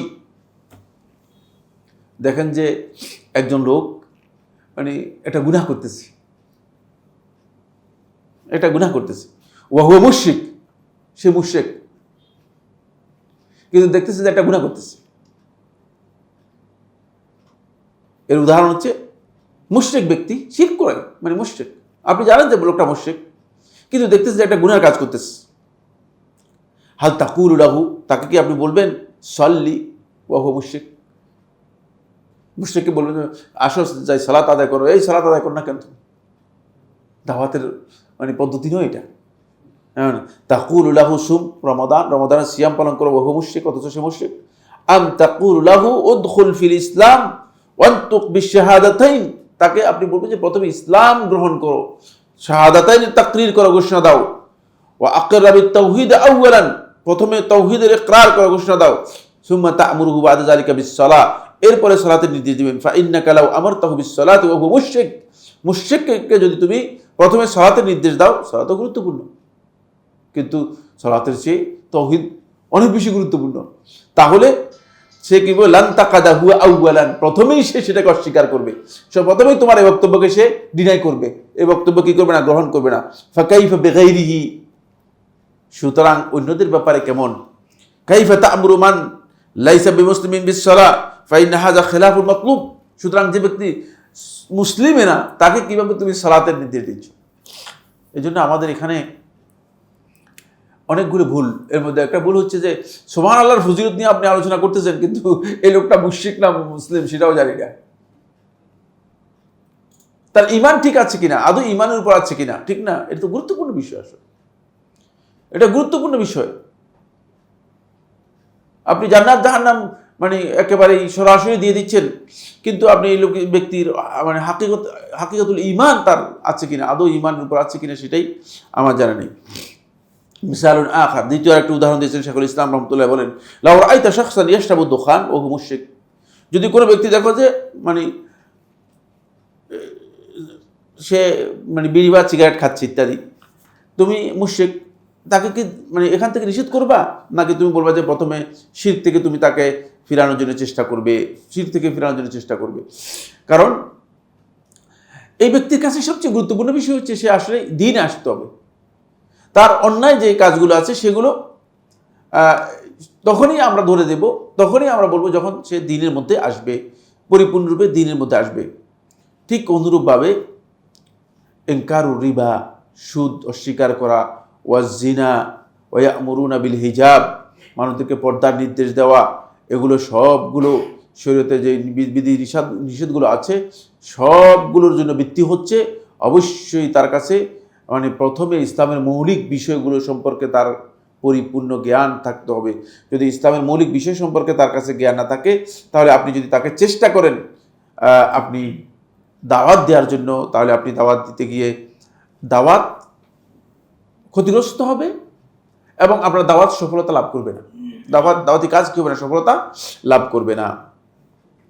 শেখুল ইসলাম ইবনে তাইমিয়া রাহমাতুল্লাহ আলাইহি বলেন যে এই কারণেই মূলত ফাকাদ সার আলা মানহাজি রসুল ফি দাওয়া, তিনি তার জীবনেও তিনি রাসূলদের মানহাজকেই দাওয়াতের ক্ষেত্রে গ্রহণ করেছেন, অনেক বেশি অগ্রাধিকার দিয়েছেন তাওহীদের বিষয়ে, শিরকের বিষয়ে। যখন আমাদের এই সময় যে শিরক আছে, তখনকার সময় শিরক এত বেশি ছিল না, মানে এত বেশি শিরক ছিল না। 788 সনে মারা গিয়েছেন, তাহলে মানে অষ্টম শতাব্দীর শুরু, ঠিক না, হিজরি অষ্টম শতাব্দীর শুরু, তখন মুশরিকের সংখ্যা কত বেশি ছিল, কিন্তু শিরক এবং তাওহীদের ব্যাপারে এত বিস্তারিত আলোচনা করেছেন, এত বিস্তারিত মানুষের কাছে তুলে ধরেছেন, যেটা অন্য বিষয় সম্পর্কে এত বিস্তারিত আলোচনা করেননি। ফলে মানে আল্লাহ সুবহানাহু ওয়া তাআলা তার এই কাজটাকে আল্লাহ তাআলার কাছে এত গ্রহণযোগ্য হয়েছে যে মানে হতে পারে যে কিয়ামত পর্যন্ত মানুষ এখান থেকে কি করবে, অনেক বেশি উপকৃত হবে। আর সেটা মানুষের কাছে এমনভাবে গ্রহণযোগ্যতা লাভ করেছে, গোটা পৃথিবীর মানুষ এখান থেকে উপকৃত হচ্ছে, এই কাজ থেকে উপকৃত হচ্ছে, তাওহীদের এই বিষয়গুলো থেকে তারা তাওহীদের যে প্রকৃত জ্ঞান রয়েছে সেই জ্ঞানটুকু অর্জন করতে সক্ষম হচ্ছে। এই জন্য এটি খুবই গুরুত্বপূর্ণ বিষয়। ফলে শেখ মোহাম্মদ ইবনে আব্দুল ওয়াহাব রাহমাতুল্লাহি আলাইহি যখন আসেন, তখন সৌদি আরবে অনেক বেশি শিরক ছিল, এরকম না, কিছু কিছু ছিল, কিছু কিছু জায়গায় শিরক ছিল, কারণ কিছু জাহিলিয়ত ছিল, কুসংস্কার ছিল ব্যাপক। কারণ তারা যারা জাহিলি সমাজের মধ্যে ছিল, ওই জাহিলি সমাজের লোকগুলো আবার ওই জাহিলিয়তের দিকে ফিরে গিয়েছিল, কিছু জাহিলিয়ত তাদের মধ্যে কি হয়েছে, আবার ফিরে এসেছিল, কিন্তু শিরক অনেক বেশি ছিল এমন নয়। কিন্তু শেখ রাহিমাহুল্লাহ তাআলা মানে তাওহীদকে এত বেশি অগ্রাধিকার দিয়েছেন, তাওহীদের বিষয়টাকে এত বেশি গুরুত্ব দিয়েছেন, ফলে এই তাওহীদের মানে সেই যে দাওয়াত দিয়েছেন 1206 হিজরি সনে শেখ রহমতুল্লাহ মারা গিয়েছেন, আজকে হচ্ছে কত 1445 পর্যন্ত, 1445 পর্যন্ত এই দাওয়াতের যে রেজাল্ট, এই দাওয়াতের যে ফল মানে তারা দুনিয়ার জীবনে পাচ্ছে। এখান থেকে যত পিছিয়ে যাবে তত তারা ক্ষতিগ্রস্ত হবে, তত গোটা উম্মত ক্ষতিগ্রস্ত হবে। শুধু তারা নয়, গোটা উম্মতই ক্ষতিগ্রস্ত হবে। এই দাওয়াতের যেই মৌলিক বিষয়টাকে উপলব্ধি করে মৌলিক বিষয় মানুষের কাছে তুলে ধরা হচ্ছে দাওয়াতের মূল কাজ। এই জন্য দাঈ ইলাল্লাহ যিনি হবেন, তিনি দাওয়াতটা দিবেন এই জায়গায়। তিনি কি মানুষদেরকে মানে হাসাতে পারলেন না কাঁদাতে পারলেন, মানুষদের মন জয় করতে পারলেন কি মন জয় করতে পারলেন না, তিনি মানুষের কাছে ভাইরাল হলেন কি হলেন না, মানে এই দাওয়াতের চেয়ে তার মূল বিষয় হচ্ছে তিনি আসলে যেটা হক, যেটা মূল দাওয়াত, সেই দাওয়াতের দিকে তিনি অগ্রসর হবেন। এই বর্ণনা থেকে বা এই কায়দা থেকে আমরা দুটি মূলনীতিকে পেয়েছি। একটা হচ্ছে দাওয়াতের ক্ষেত্রে আমাদেরকে অগ্রাধিকারের ভিত্তিতে কাজ করতে হলে অবশ্যই এখানে মৌলিক দুটি জিনিস জানতে হবে। একজন হচ্ছে দাঈ ইলাল্লাহ, যিনি দাওয়াতি কাজ করেন। আরেকজন হচ্ছে আল মুসলিহ, যিনি সংস্কার বা সংশোধনের কাজ করেন। দাঈ ইলাল্লাহ যিনি দাওয়াতে কাজ করে থাকেন তিনি, আর মুসলিহ যিনি সংস্কারের কাজ করেন। কাজ দুইটা যদিও একই ধারার কাজ, কিন্তু দুইটার ধরন ভিন্ন। বুঝতে পেরেছেন কিনা? দুইটার ধরন কি ভিন্ন, আলাদা। যিনি দাঈ ইলাল্লাহর কাজ করবেন, দাওয়াতি কাজ করবেন, তার কাজ হচ্ছে শুধুমাত্র তাবলীগুর রিসালাহ। তিনি তার মিশনটাকে অথবা তার মেসেজটাকে তিনি কি করবেন, পৌঁছিয়ে দিবেন। মেসেজটাকে পৌঁছিয়ে দেওয়াটা হচ্ছে তার কাজ। এখন লোক মেসেজ হয়তো গ্রহণ করতে পারে অথবা গ্রহণ নাও করতে পারে। তিনি তার মেসেজ পৌঁছানোর ক্ষেত্রে তিনি খেয়াল রাখবেন যে কোন মেসেজটা তিনি আগে দিলে এই লোকটা উপকৃত হবে বেশি, আর কোন মেসেজটা দিলে এই লোকটা মূলত আমার কথাই শুনবে না। বুঝতে পারলাম কিনা? এই মেসেজ দিলে মানে এমন একটা মেসেজ দিলাম যে মেসেজের কারণে লোকটা আমাকে বললো যে ঠিক আছে আসসালামু আলাইকুম, পরে দেখা হবে আপনার সাথে, মানে আর আমার কথা শুনলই না। বুঝতে পেরেছেন? তাহলে মেসেজের এটা যেহেতু দাঈ ইলাল্লাহের কাজ হচ্ছে এটি, তিনি দাওয়াতের কাজে মেসেজটা তিনি দেবেন, এটা হচ্ছে তার দায়িত্ব। এর বিপরীত হচ্ছে বা এর উল্টা দিক হচ্ছে মুসলিহ, সংস্কারক যিনি করবেন, তিনি যেহেতু তাকে পরিবর্তন করার জন্য চেষ্টা করা, তিনি শুধুমাত্র মেসেজ পৌঁছাবেন না, তিনি মেসেজ পৌঁছিয়ে এই কাজটা যাতে করে তার কাছ থেকে মানে উদ্ধার করা যায়, তাকে এই কাজের মধ্যে সম্পৃক্ত করা যায়, এই দায়িত্ব তার। অন্যথা তিনি সংস্কার করতে পারবেন না। ফলে এখানে খুবই গুরুত্বপূর্ণ বিষয় যেটি, সেটা হচ্ছে এই দাঈ আর মুসলিহ এর মধ্যে পার্থক্য রয়েছে। কাজের ধরন এক হলেও দাঈ ইলাল্লাহ শুধুমাত্র মেসেজ পৌঁছাবেন, মেসেজটা পৌঁছিয়ে এই মেসেজটাকে কিভাবে মানে বাস্তবায়ন করা যায়, এটা হচ্ছে মুসলিহের কাজ, সংস্কারকের কাজ, একটু উপরের গ্রেডের কাজ। সংস্কারক শুধুমাত্র তিনি মানে মেসেজ পৌঁছিয়ে মনে করবেন না যে আমার কাজ শেষ হয়ে গিয়েছে, দায়িত্ব শেষ হয়ে গিয়েছে। দ্বিতীয় নম্বর দাঈ ইলাল্লাহ যার দ্বিতীয় নম্বর কাজ হচ্ছে তিনি দাওয়াতি কাজে দাঈ ইলাল্লাহের ভাষা এবং অবস্থানটা দাঈ ইলাল্লাহের সবসময় অত্যন্ত বিনম্র এবং কোমল হবে। কারণ দাওয়াতি কাজের মূল যে চেতনা, সেই চেতনা হচ্ছে ফাকুলা লাহু কাওলান লাইয়িনান, কথাটা নরম হওয়া, ভাষাটা নরম হওয়া। কিন্তু সংস্কার যিনি করবেন, তিনি সংস্কারের কারণে কখনো কঠোর ভাষা ব্যবহার করবেন, কখনো কি নরম ভাষা ব্যবহার করবেন, তিনি বুঝে ব্যবহার করতে হবে। ফলে আল্লাহ রাসূল সাল্লাল্লাহু আলাইহি ওয়াসাল্লাম যেখানে সংস্কারের কাজগুলো করেছেন, সেখানে রাসূলুল্লাহ সাল্লাল্লাহু আলাইহি ওয়াসাল্লামের স্ট্যান্ড কখনো কখনো শক্ত, কখনো কখনো নরম ছিল।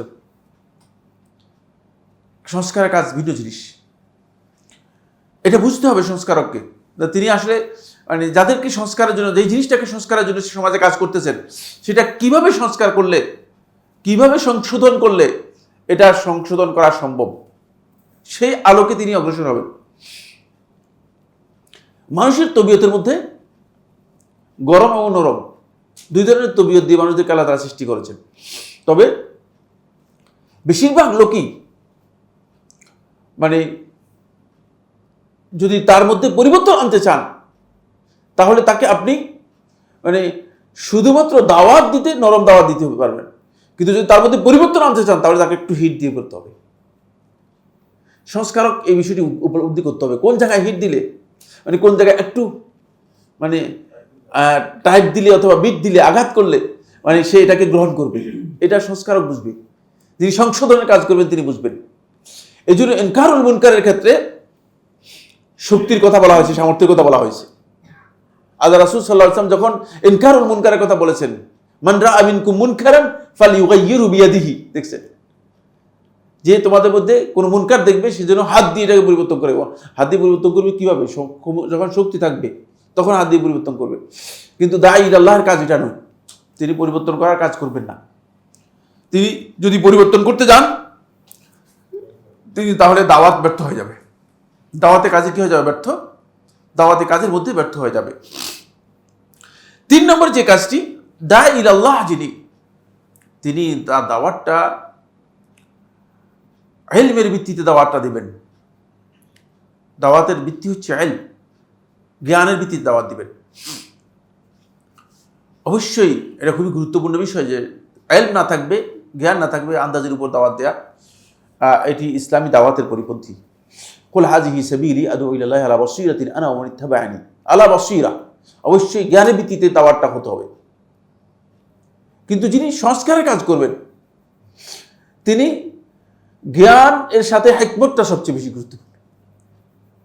হিকমত এই জন্য গুরুত্বপূর্ণ, এই জন্য এর সাথে হিকমতকে যুক্ত করা হয়েছে। হিকমত এই কারণে সবচেয়ে বেশি গুরুত্বপূর্ণ, কারণ হিকমত যদি না থাকে তাহলে তিনি ইসলাহ করতে গিয়ে, সংশোধন করতে গিয়ে, পরিবর্তন করতে গিয়ে তিনি ফাসাদ তৈরি করে দিবেন। এবং তাই হচ্ছে অনেক জায়গাতেই আপনি দেখবেন, তিনি হয়তো মনে করেছেন যে তিনি বড় ধরনের কি করেছেন, মানে সংশোধন করার জন্য চেষ্টা করেছেন, কিন্তু সংশোধন করতে গিয়ে একবারে বিশাল ফাসাদ তৈরি হয়ে গিয়েছে। বুঝতে হবে ফাসাদ মানে যদি তৈরি হয়ে যায় তাহলে বুঝতে হবে যে আমার সংশোধনের পদ্ধতিটা মানে হিকমতের বাইরে চলে গিয়েছে, হিকমত অনুযায়ী সংশোধন করতে পারিনি। যেমন শবে বরাতের ব্যাপারে মানে কিছু কিছু বক্তব্য মানে কোনো শেখ এমনভাবে দিয়েছেন যে যদিও তার বক্তব্যের মধ্যে মানে অত জটিল কথা নেই, কিন্তু এক পর্যায়ে এমন একটা অবস্থা হয়েছে যে মানে মনে হচ্ছে যেন মানে শবে বরাত আর খারাপ মানে ব্যভিচার করা, এর মধ্যে ব্যভিচার করাটা উত্তম। নাউযুবিল্লাহি মিন যালিক, ভাষার মানে হিকমতের অভাবে এই পর্যায়ে চলে গিয়েছে। এটা বক্তব্য গলত। সংশোধন করতে গিয়ে এত কঠিন হয়ে গেলে বা সংশোধনের ভাষা এমন পর্যায়ে চলে গেলে তিনি সংশোধন করতে গিয়ে তিনি সংশোধন না করে তিনি বিশাল ফাসাদ সৃষ্টি করে ফেলবেন। এই জন্য হিকমতটা এখানে খুবই গুরুত্বপূর্ণ। মেসেজ পৌঁছানোর জন্য হিকমতের অত বেশি কি নেই, অত বেশি দরকার নেই। আপনি মেসেজটা পৌঁছে দিলেন, দাঈ ইলাল্লাহ, দাওয়াতি কাজ করলেন। তবে অবশ্যই দাওয়াতি কাজের আপনাকে জ্ঞানভিত্তিক হতে হবে। যদি দাওয়াতি কাজটা জ্ঞানভিত্তিক হয় তাহলে কিন্তু মানুষ জ্ঞানকে অগ্রাধিকার দেয়, মানুষ জ্ঞানকে অগ্রাধিকার দেয়।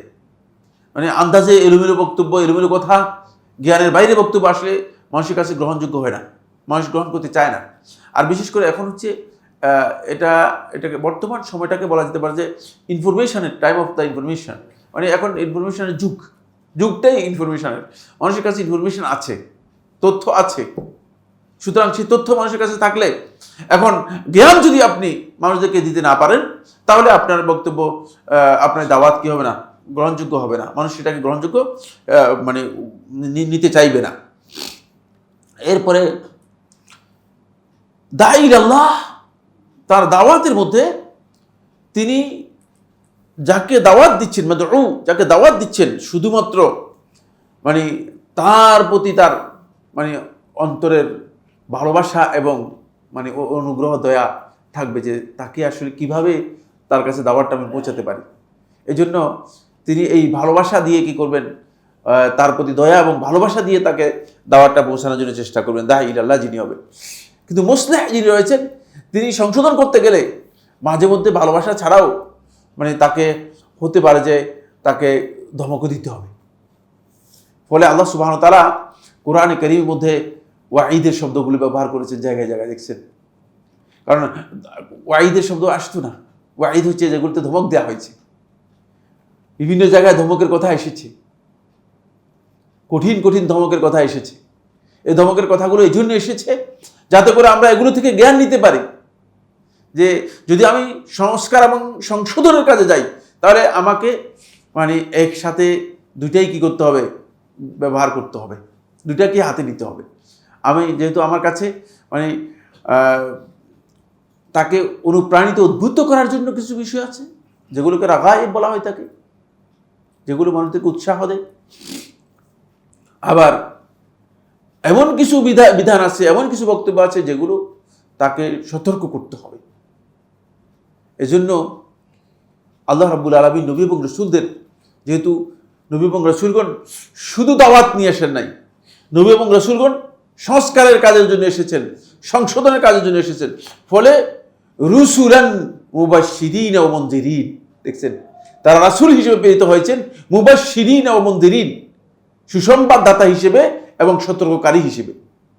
সুসংবাদদাতা এবং সতর্ককারী হিসেবে খুব ভালো করে খেয়াল করেন। তারা একদিকে সুসংবাদ দিয়েছেন, আবার আরেকদিকে সতর্ক করেছেন। রাসূলুল্লাহ সাল্লাল্লাহু আলাইহি ওয়াসাল্লাম জান্নাতের সুসংবাদ দিয়েছেন, আবার জাহান্নাম থেকে সতর্ক করেছেন।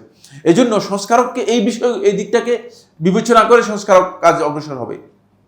কিন্তু দাঈ ইলাল্লাহ তিনি যখন শুধু দাওয়াতের কাজ করবেন তখন তিনি মানে দাওয়াতের বিষয়গুলোকে শুধুমাত্র তার কাছে মেসেজ আকারে পৌঁছাবেন, তবে আন্তরিকতার সাথে পৌঁছাবেন যাতে করে সে তাকে বুঝতে পারে যে এই ব্যক্তি আমার কল্যাণের জন্য অথবা আমাকে মানে সহযোগিতা করার জন্যই আমার কাছে এই কথাগুলো বলতেছে, আমার জন্য বলতেছে।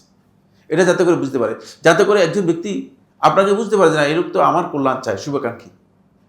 এখন আপনি যদি লোকটা যদি আপনাকে মনে করে যে এই লোকটা আমার দুশ্মন, শত্রু, তাহলে আপনার ভালো কথাও গ্রহণ করবে না, ভালো কথাও গ্রহণ করবে না।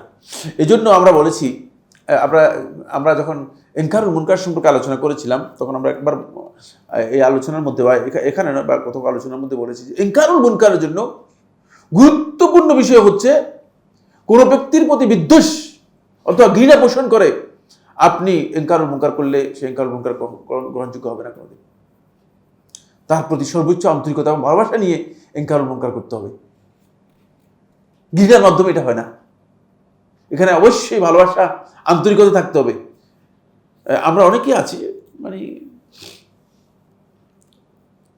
আমাদের একটা এটাকে বলে যে টেন্ডেন্সির মতোই হয়ে গেছে, সেটা হচ্ছে এই মানে কারো কোনো ভুল দেখলে ওই লোকটাকেই একেবারে ঘৃণিত, লোকের প্রতি আমার একটা ঘৃণা তৈরি হয়ে যায়। তাহলে একে সংশোধন করবে কিভাবে? সংশোধন করার কোন সুপথ তো রাখবেন না। যখন সে আপনাকে বুঝতে পারবে যে এই লোকটা আমাকে ঘৃণা করে, এই লোকটা আমার প্রতি মানে তার খারাপ ধারণা আছে, তখন আপনার বক্তব্য আসলে গ্রহণ করবে না। এটা আমরা মানহাজ নিয়ে আলোচনা করতেছি, এটা বুঝতে হবে আপনাদেরকে। এটা কিন্তু মানে সরাসরি এমন মানে বিষয় নয়। এই সমস্ত কারণেই দাওয়াতি মানহাজ, মানে অনেকে দাওয়াতের কাজ করতেছেন বছরের পর বছর, শত বছর, বুঝতে পেরেছে কিনা, কিন্তু মানুষ তাদের দাওয়াতকে মানে মোটেও গ্রহণ করে বৃদ্ধাঙ্গুলি দেখিয়েছে, গ্রহণ করে নেই। এর একটি মাত্র কারণ, সেটা হচ্ছে এই দাওয়াতের মানহাজ নবুয়তি মানহাজ থেকে নেওয়া হয়নি, নবী সাল্লাল্লাহু আলাইহি ওয়াসাল্লাম মানহাজ থেকে নেওয়া হয়নি। ইসলাহের পদ্ধতি একটা, দাওয়াতের পদ্ধতি আরেকটা। দাওয়াত একটি ভিন্ন জিনিস, আর ইসলাহ বা সংশোধন ভিন্ন জিনিস। অবশ্যই মুসলিহ যিনি হবেন তিনি, আমরা যে পয়েন্টগুলো বলেছি সেই পয়েন্টগুলো অবশ্যই তার সামনে থাকতে হবে। এরপরে দাঈ ইলাল্লাহ, তিনি দাওয়াতের ক্ষেত্রে তাদাররুজ, স্টেপ বাই স্টেপ তিনি দাওয়াতগুলোকে নিয়ে যাবেন। কিন্তু মুসলিহ যিনি সংস্কার করবেন, সংস্কারের কাজ যিনি করবেন, তিনি যে কাজটা সংস্কার করা দরকার সেই কাজটাকে বেশি গুরুত্ব দিবেন। তার কারণ হচ্ছে তিনি সব কাজ একসাথে করলে সে সংস্কার করতে পারবেন না। এই জন্য প্রত্যেক নবীর সময় খুব ভালো করে গেল, প্রত্যেক নবী এবং রাসূলের সময় মানে দেখবেন যে তাদের দাওয়াতের মধ্যে মানে একটা গুরুত্বপূর্ণ দিক ছিল। শুআয়ব আলাইহিস সালাতু ওয়াস সালাম তার দাওয়াতের মধ্যে একটা গুরুত্বপূর্ণ দিক ছিল, তার কওমের লোকেরা মানে ওজনে কি করতো, এলোমেলো করতো, ওজন কম দিত, মানুষের সাথে প্রতারণা করতো। হ্যাঁ, তার এই দাওয়াতের সাথে এই বিষয়টাকে, যেহেতু সংস্কারের জন্য এসেছেন, এই বিষয়টাকে কি অ্যাড্রেস করেছেন। সংস্কারক তিনি দাওয়াতের যে মূল কাজ করবেন, এই দাওয়াতের সাথে তিনি সংস্কারের বিষয়টাকে অগ্রাধিকার দেবেন, তিনি সংস্কারের বিষয়টা অগ্রাধিকার দেবেন। রাসূলুল্লাহ সাল্লাল্লাহু আলাইহি ওয়াসাল্লাম, খুব ভালো করে খেয়াল করেন, রাসূলুল্লাহ সাল্লাল্লাহু আলাইহি ওয়াসাল্লাম এমন এক সমাজের মধ্যে এসেছে, যেই সমাজের মধ্যে দুটি জিনিস মৌলিক সমস্যা। একটা হচ্ছে শিরক, চূড়ান্ত পর্যায়ে পৌঁছে গেছে, এমন পর্যায়ে পৌঁছে যে আল্লাহর ঘরের মধ্যে 360টা মূর্তি, আল্লাহর ঘরের মধ্যেই। কত ভয়ঙ্কর অবস্থা, মানে তারা আল্লাহর ঘরের মধ্যে মূর্তি ঢুকিয়ে নিয়েছে। আর দ্বিতীয় নম্বর হচ্ছে, তারা দুনিয়ার প্রতি এত বেশি তারা আগ্রহী হয়ে গিয়েছে যে আখিরাতকে তারা পরিপূর্ণরূপে ভুলে গিয়েছে। আখিরাত বলতে তাদের কাছে আখিরাতের বক্তব্য একেবারেই মনে হয় যেন অপরিচিত হয়ে গিয়েছে, আখিরাতের দাওয়াতটা তাদের কাছে অপরিচিত হয়ে গিয়েছে। অথচ এই লোকগুলোই মানে আগে আখিরাতের বিষয়টি তারা বিশ্বাস করত, কিন্তু তারা আস্তে আস্তে দুনিয়ার প্রতি তাদের এমন বেশি মোহ এসে গিয়েছে যে আখিরাতকে, ফলে রাসূলুল্লাহ সাল্লাল্লাহু আলাইহি ওয়াসাল্লাম বারবার যেটা অ্যাড্রেস করেছেন সেটা হচ্ছে মানে তাওহীদের অ্যাড্রেস করেছেন এবং আখিরাতের বিষয়টা, যাতে করে আখিরাতের বিশ্বাসটা তাদের মজবুত হয়, শক্তিশালী হয়। কারণ আখিরাতের বিষয় মজবুত না হলে এই লোকগুলো সালাত, সিয়াম, ইবাদত, হালাল হারাম কোনোটাই তাদের কাজে লাগবে না, কাজ করতেও পারবে না, করবেও না। কারণ আমরা যদি আখিরাতে বিশ্বাস না করি, তাহলে আমরা হালাল হারাম দিয়ে ওয়াজ করে কোনো লাভ হবে কিনা বলুন তো? হ্যাঁ, কোন লাভ? ভাই এত কথা বলতেছেন কেন? মানে যেমন ইকবালকে আপনারা শুনেছেন, কবি ইকবাল পাকিস্তানের কবি ছিল, জাতীয় কবি পাকিস্তানের, বুঝতে পেরেছি, পাকিস্তানের জাতীয় কবি ছিল। তো এই একটা বই লিখেছে, দুটো কবিতা লিখেছে, খুব মানে ভয়ঙ্কর বিতর্কিত কবিতা। তোর মধ্যে আল্লাহর বিরুদ্ধে অভিযোগ, একটা হচ্ছে কি অভিযোগটা আল্লাহকে অভিযোগ করছে।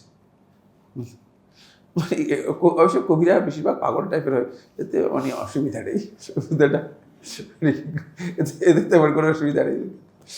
কোন পর্যায়ের লোক ছিল এমনি, তার বিভিন্ন কবিতা থেকে বোঝা গিয়েছে সে এটাকে রুমিয়ের মতো, জালালউদ্দিন রুমির মতো মানে সর্বেশ্বরবাদী অথবা হুলুলি বা ইত্তেহাদি ছিল। যাই হোক, সেটা আমার আলোচ্য বিষয় নয়, আকীদার বিষয়টা আমি আলোচনা করতে চাচ্ছি না। মানে সে তার কবিতার মধ্যে আল্লাহ তাআলাকে অভিযোগ করতে করতে এক পর্যায়ে, আল্লাহ তুমি যে মানে এইভাবে ইমানদার ব্যক্তিদেরকে ওয়াদা দিয়ে এভাবে করলা, যদি কিয়ামতের দিন না দাও তাহলে তো বেচারা বড় ক্ষতিগ্রস্ত, দুনিয়াতেও কিছু করতে পারলো না, দুনিয়াতেও তোমার এই ওয়াদায় এত আরামের কাজ মানে মানে এইগুলো করতে পারলো না, এই আরামায় সে বিনোদন করতে পারলো না, তো আখিরাতে তো বেড়ায় করলাই গেল। মানে শুধু হুরের ওয়াদায় দিয়ে গেলা, যদি আখিরাতে না দাও, বুঝতে পেরেছেন? তাহলে তো এই বেচারা সবচেয়ে বেশি মানে সব কিছু থেকে মাহরুম, দুনিয়াটাও সে কোনো আরাম পেল না, বিনোদন পেল না, আর আখিরাতে তার কিচ্ছু নেই। এটা হচ্ছে আখিরাতের যাদের বিশ্বাস নাই তাদের ধারণা। এই জন্য আখিরাতের বিশ্বাস না থাকলে আসলেই সেই ব্যক্তি মনে করবে যে এগুলো প্রতারণা। বুঝতে পেরেছি?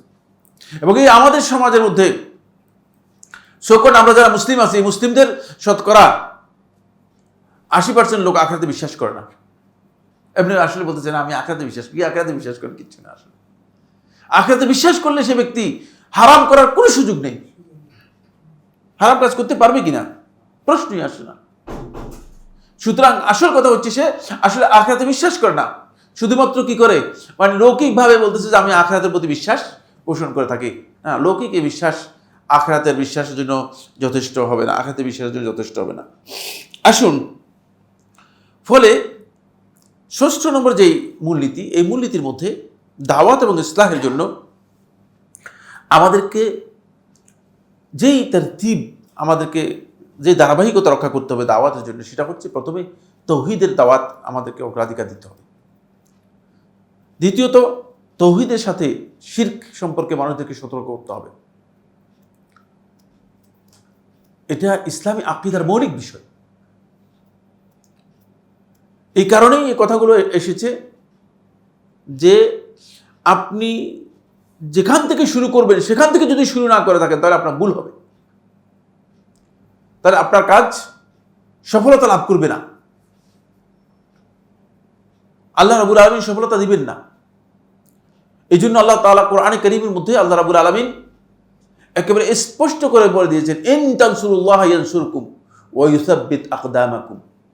তোমরা যদি আল্লাহকে সাহায্য করো তাহলে আল্লাহ তোমাদেরকে সাহায্য করবে। আপনি আল্লাহকে কি সাহায্য করবেন? আল্লাহ তাআলার কি মানে এমন অভাব রয়েছে যে অভাবের জন্য আল্লাহ তাআলা বলছেন যে আমাকে কিছু টাকা পয়সা দাও অথবা মানে কিছু চাল ডাল আমাকে দাও? কি ব্যাপারটা এমন কিনা? না। ইন তানসুরুল্লাহ ইয়ানসুরকুম, আল্লাহ তাআলার সাহায্যের জন্য আল্লাহ রাব্বুল আলামিনের হক প্রথমে প্রতিষ্ঠা করতে হবে। আল্লাহ তাআলার হক যদি কেউ প্রতিষ্ঠা না করে থাকে, আল্লাহ তাআলার হককে যদি নিজের দাওয়াত হিসেবে গ্রহণ না করে থাকে, তাহলে সে ব্যক্তি আল্লাহর সাহায্য পাবে না। এটা তাহকিক করতে হলে অবশ্যই আল্লাহর হককে অগ্রাধিকার দিতে হবে। আল্লাহর হকের সাথে জড়িত দ্বিতীয় নম্বর যে বিষয়টি, সেটা হচ্ছে শিরক থেকে মানুষদেরকে বাঁচাতে হবে। শিরক তো এমনভাবে আমাদের সমাজের মধ্যে ছেয়ে গেছে যে আমি আশ্চর্য হয়ে যাবেন। সেদিন একজন আমাদের বন্ধু বলছে যে কি জানি অল্প কয়েকদিন আগে রিমাল না কি একটা ঝড় না ঘূর্ণিঝড় রিমাল, বলছে যে মানে আমরা আগে থেকে সতর্ক করার কারণে আমরা বেঁচে গিয়েছি। মানে আল্লাহ এবং মানে আল্লাহর যেই মানে বিধান, আল্লাহর প্রতি যে আস্থা, মানে সেগুলোর কোনো আমাদের কোনো সম্পর্কই নেই, কোনো সম্পর্কই নেই। না বুঝে কথা বলেন। বেশিরভাগ লোক মুশরিকদের মতো বক্তব্য দেন। বেশিরভাগ লোক মুশরিকদের, যেহেতু শিরকের মানে জ্ঞানই নেই আসলে, কথার মধ্যে পর্যন্ত মানে শিরকি চেতনা, এমনকি আলেম উলামা পর্যন্ত। মানে আপনি আলেমদের বক্তব্য শুনে মাঝে মধ্যে আমি হতচকিত হয়ে যাই, হতবাক হই যে এই আলেম এই কথা বলতেছে কিসের ভিত্তিতে? এ তো আল্লাহতে বিশ্বাস করে না। মানে তাদের এই তাওহীদ এবং শিরকের এত কম জানে যে মানে এগুলো একেবারেই তারা গুরুত্ব দিচ্ছে না। এরপরে যে বিষয়টি দাওয়াতের জন্য খুবই গুরুত্বপূর্ণ, যেটা আমরা এই যে দাওয়াতি পদ্ধতি, নবুয়তি দাওয়াতি পদ্ধতি, এই পদ্ধতির মধ্যে পেয়েছি, সেটা হলো তারপরে অবশ্যই আল্লাহ তাআলার অবাধ্যতা থেকে মানুষদেরকে কি করতে হবে? সতর্ক করতে হবে। আউলাবিয়াতের গুরুত্বপূর্ণ হচ্ছে অবাধ্যতা, আল্লাহর বিধান থেকে মানুষদেরকে সরিয়ে নিয়ে যায়। এই জন্য আল্লাহ তাআলার অবাধ্যতাকে কঠিনভাবে মানুষদেরকে সতর্ক করতে হবে। একজন ব্যক্তি যদি আল্লাহ তাআলা অবাধ্য হয়, অপরাধ করে, তিনি ইবাদত করতে পারবে না, ইবাদত তার কাছে ভালো লাগবে না। গুনাহগার নাফরমান ব্যক্তি খারাপ কাজের মধ্যে লিপ্ত রয়েছে, তার ইবাদত তিনি যথাযথভাবে করতে পারবে না। ইবাদত তৌফিক আল্লাহ তাআলা তাকে দেন না, এই জন্য সেটা অগ্রাধিকার পাবে।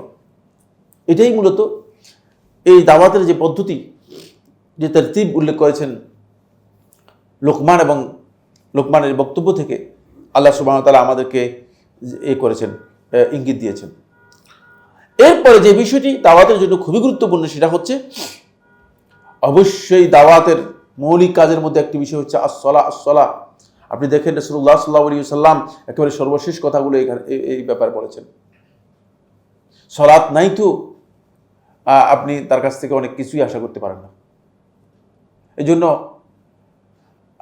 আপনি আশ্চর্য হবেন সালাতের গুরুত্ব, সালাত আদায়ের গুরুত্ব, এবং সালাত আদায় না করলে তার যে শাস্তি রয়েছে, এই বিষয়গুলো সম্পর্কে আপনি একজনের জিজ্ঞেস করি, গত বছরের মধ্যে জুমার খুতবা কোনোদিন শুনছেন কিনা? শুনছেন? মানে সালাতের গুরুত্ব, সালাত আদায় না করলে কি হবে, মানে এই সম্পর্কে গত বছরের পুরা জুমার খুতবার মধ্যে কোনো আলোচনা শুনছেন কিনা? দেখবেন যে হয়তো এগুলো আলোচনাই নেই না। জুমার খতিবরা আলতু ফালতু সাবজেক্ট নিয়ে আলোচনা করে, যে সাবজেক্টের তার যাওয়ারও দরকার নেই, যে বিষয় সম্পর্কে আলোচনার দরকার নেই, কিন্তু তিনি মৌলিক বিষয় যেটা আলোচনা করা দরকার, ওই যে ফিকহুল আউলাবিয়াত নেই, অগ্রাধিকার ভিত্তিতে যে জ্ঞানটা নেওয়ার কথা ছিল সেটা নেই। এরপরে যে মাসআলাটি দাওয়াতের আওলাবিয়াতের জন্য তরতিব হচ্ছে আমর বিল মারুফ ওয়া নাহি আনিল মুনকার। এটি অত্যন্ত গুরুত্বপূর্ণ বিষয়। এই উম্মতের অন্যতম গুরুত্বপূর্ণ, ঈমানের পরে গুরুত্বপূর্ণ বিষয় হচ্ছে এটি, কুনতুম খায়রা উম্মাতিন উখরিজাত লিন-নাসি তা'মুরুনা বিল মারুফ ওয়া তানহাউনা আনিল মুনকার। দেখছেন, আমর বিল মারুফ করবে ওয়া নাহি আনিল মুনকার করবে, ঈমানের পরে এটা তাদের গুরুত্বপূর্ণ দায়িত্ব।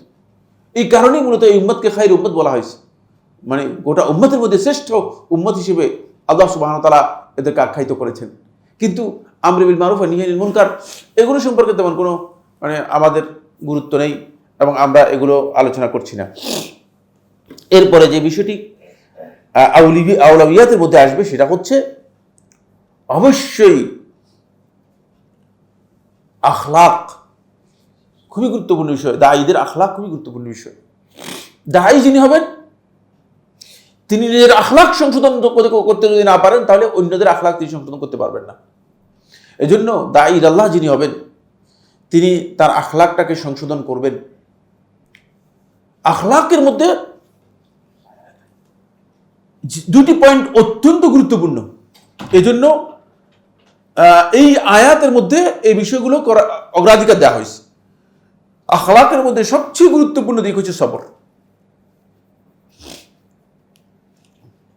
দাওয়াতি কাজ করতে পারবেন না সবর না থাকলে, কেউ আসলে পারবে, মানে এগুলো একেবারেই ওয়াদেহ কথা, একেবারে স্পষ্ট কথা। এজন্য ধৈর্যটা, সবরটা খুবই গুরুত্বপূর্ণ বিষয়। সবর এত গুরুত্বপূর্ণ বিষয় যে কেউ যদি দাওয়াতি কাজ করতে চান কিন্তু তার কাছে সবর না থাকে তাহলে দেখবেন যে তিনি দাওয়াত থেকে নিজেই সরে যাবেন, দাওয়াত থেকে নিজেই সরে যাবেন। আমাদের এলাকায়, আমি এটা আপনাদের এখানে বলছি কিনা কোথায় বলছি আমার জানা নেই, একবার বলছি, এক বেচারা হঠাৎ করে দেখে দাঁড়িয়ে লেখে অন্যরকম, ভাবসাব অন্যরকম হয়ে গেছে।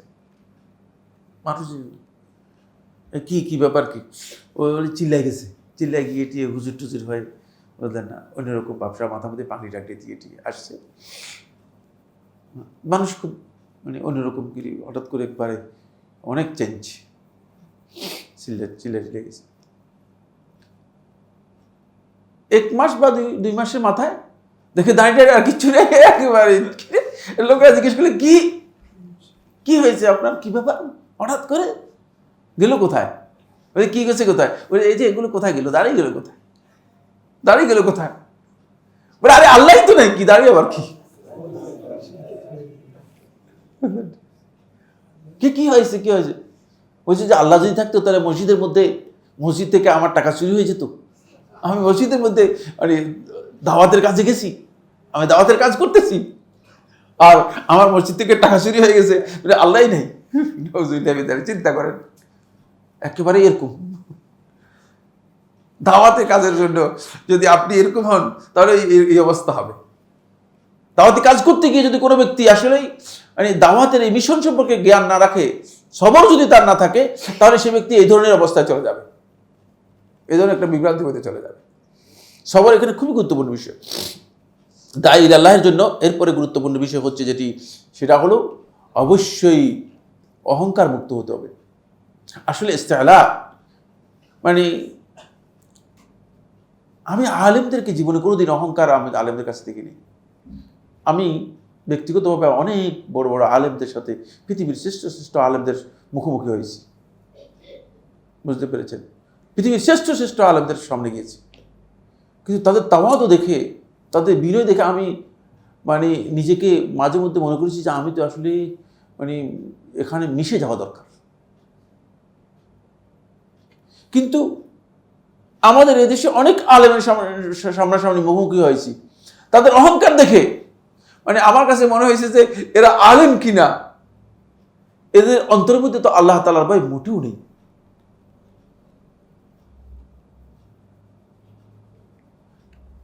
ইলমের সাথে আল্লাহর কসম করে বলছি, অহংকার সমান কোন অবস্থান নিতে পারে না। বরং এই মর্মে সালাফদের বক্তব্য রয়েছে, ঈমান এবং কিবর একটি আরেকটার বিপরীত, ঈমান আর অহংকার একটি আরেকটির বিপরীত। এই কারণে যারা পরিমাণ যার অন্তর মধ্যে কিবর থাকবে সে জান্নাতে ঢুকতে পারবে না। রাসূলুল্লাহ সাল্লাল্লাহু আলাইহি ওয়াসাল্লাম বলে দিয়েছিলেন, স্পষ্ট করে দিয়েছিলেন।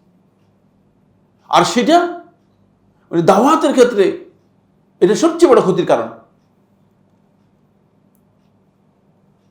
আল্লাহর মধ্যে যদি তিনি দাওয়াতি কাজ করে থাকেন, আর যদি তার মধ্যে এই অবস্থান, তার আখলাকের মধ্যে যদি সত্যিকার পরিবর্তন আনতে না পারে, নিজের আখলাকের মধ্যে পরিবর্তন আনতে না পারলে অন্যদের আখলাকে পরিবর্তন আনতে পারবে না। এই জন্য এখানে ব্যক্তির আখলাকের কথাকে অগ্রাধিকার দিয়েছে,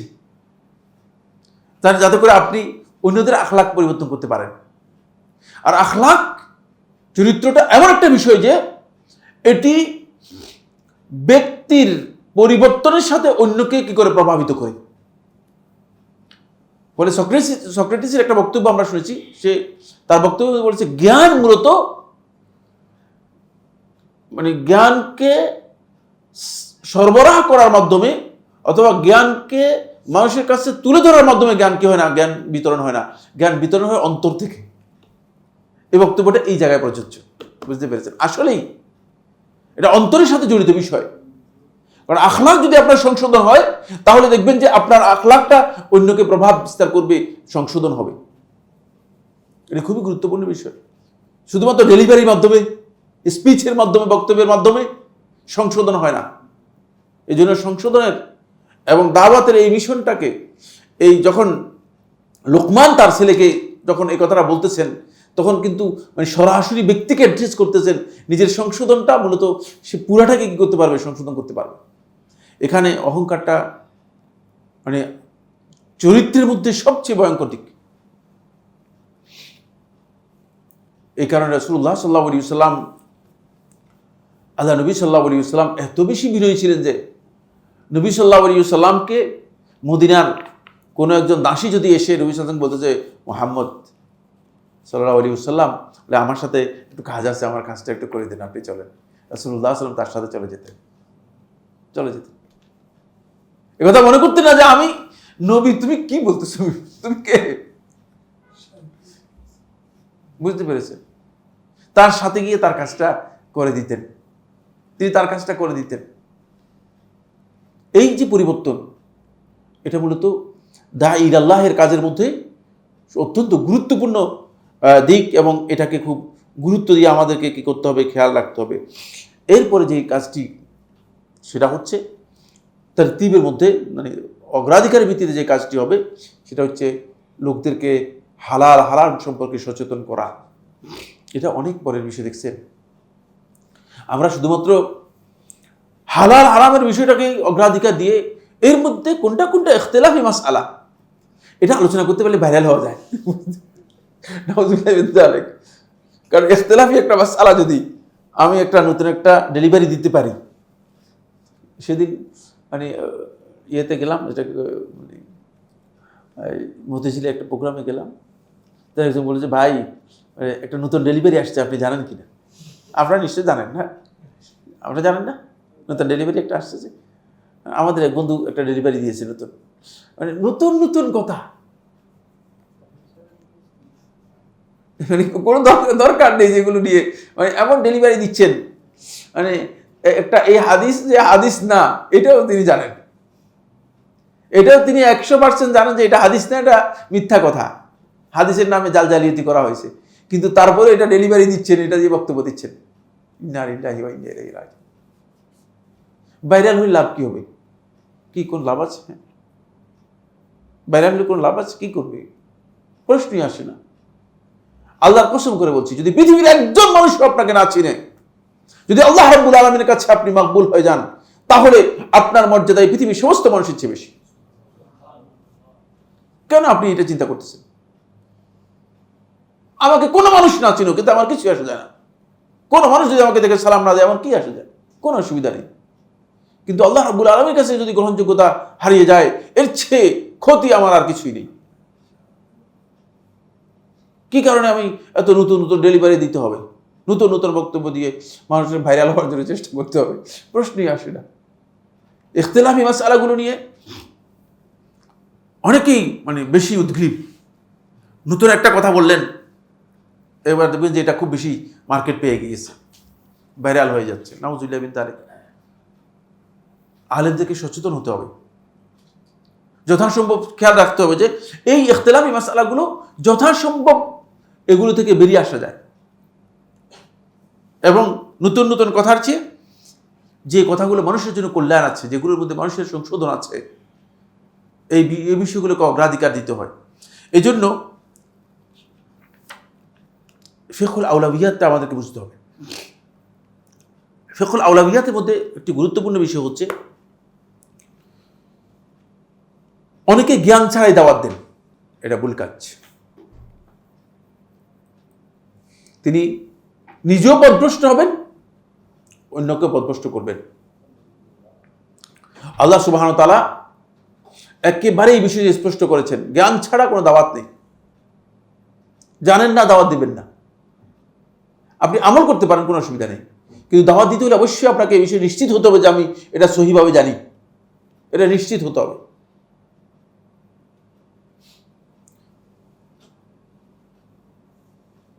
রাসূলুল্লাহ সাল্লাল্লাহু আলাইহি ওয়াসাল্লাম আবু দাউদের riwayat মধ্যে এসেছে, রাসূলুল্লাহ সাল্লাল্লাহু আলাইহি ওয়াসাল্লাম ইরশাদ করেছেন যে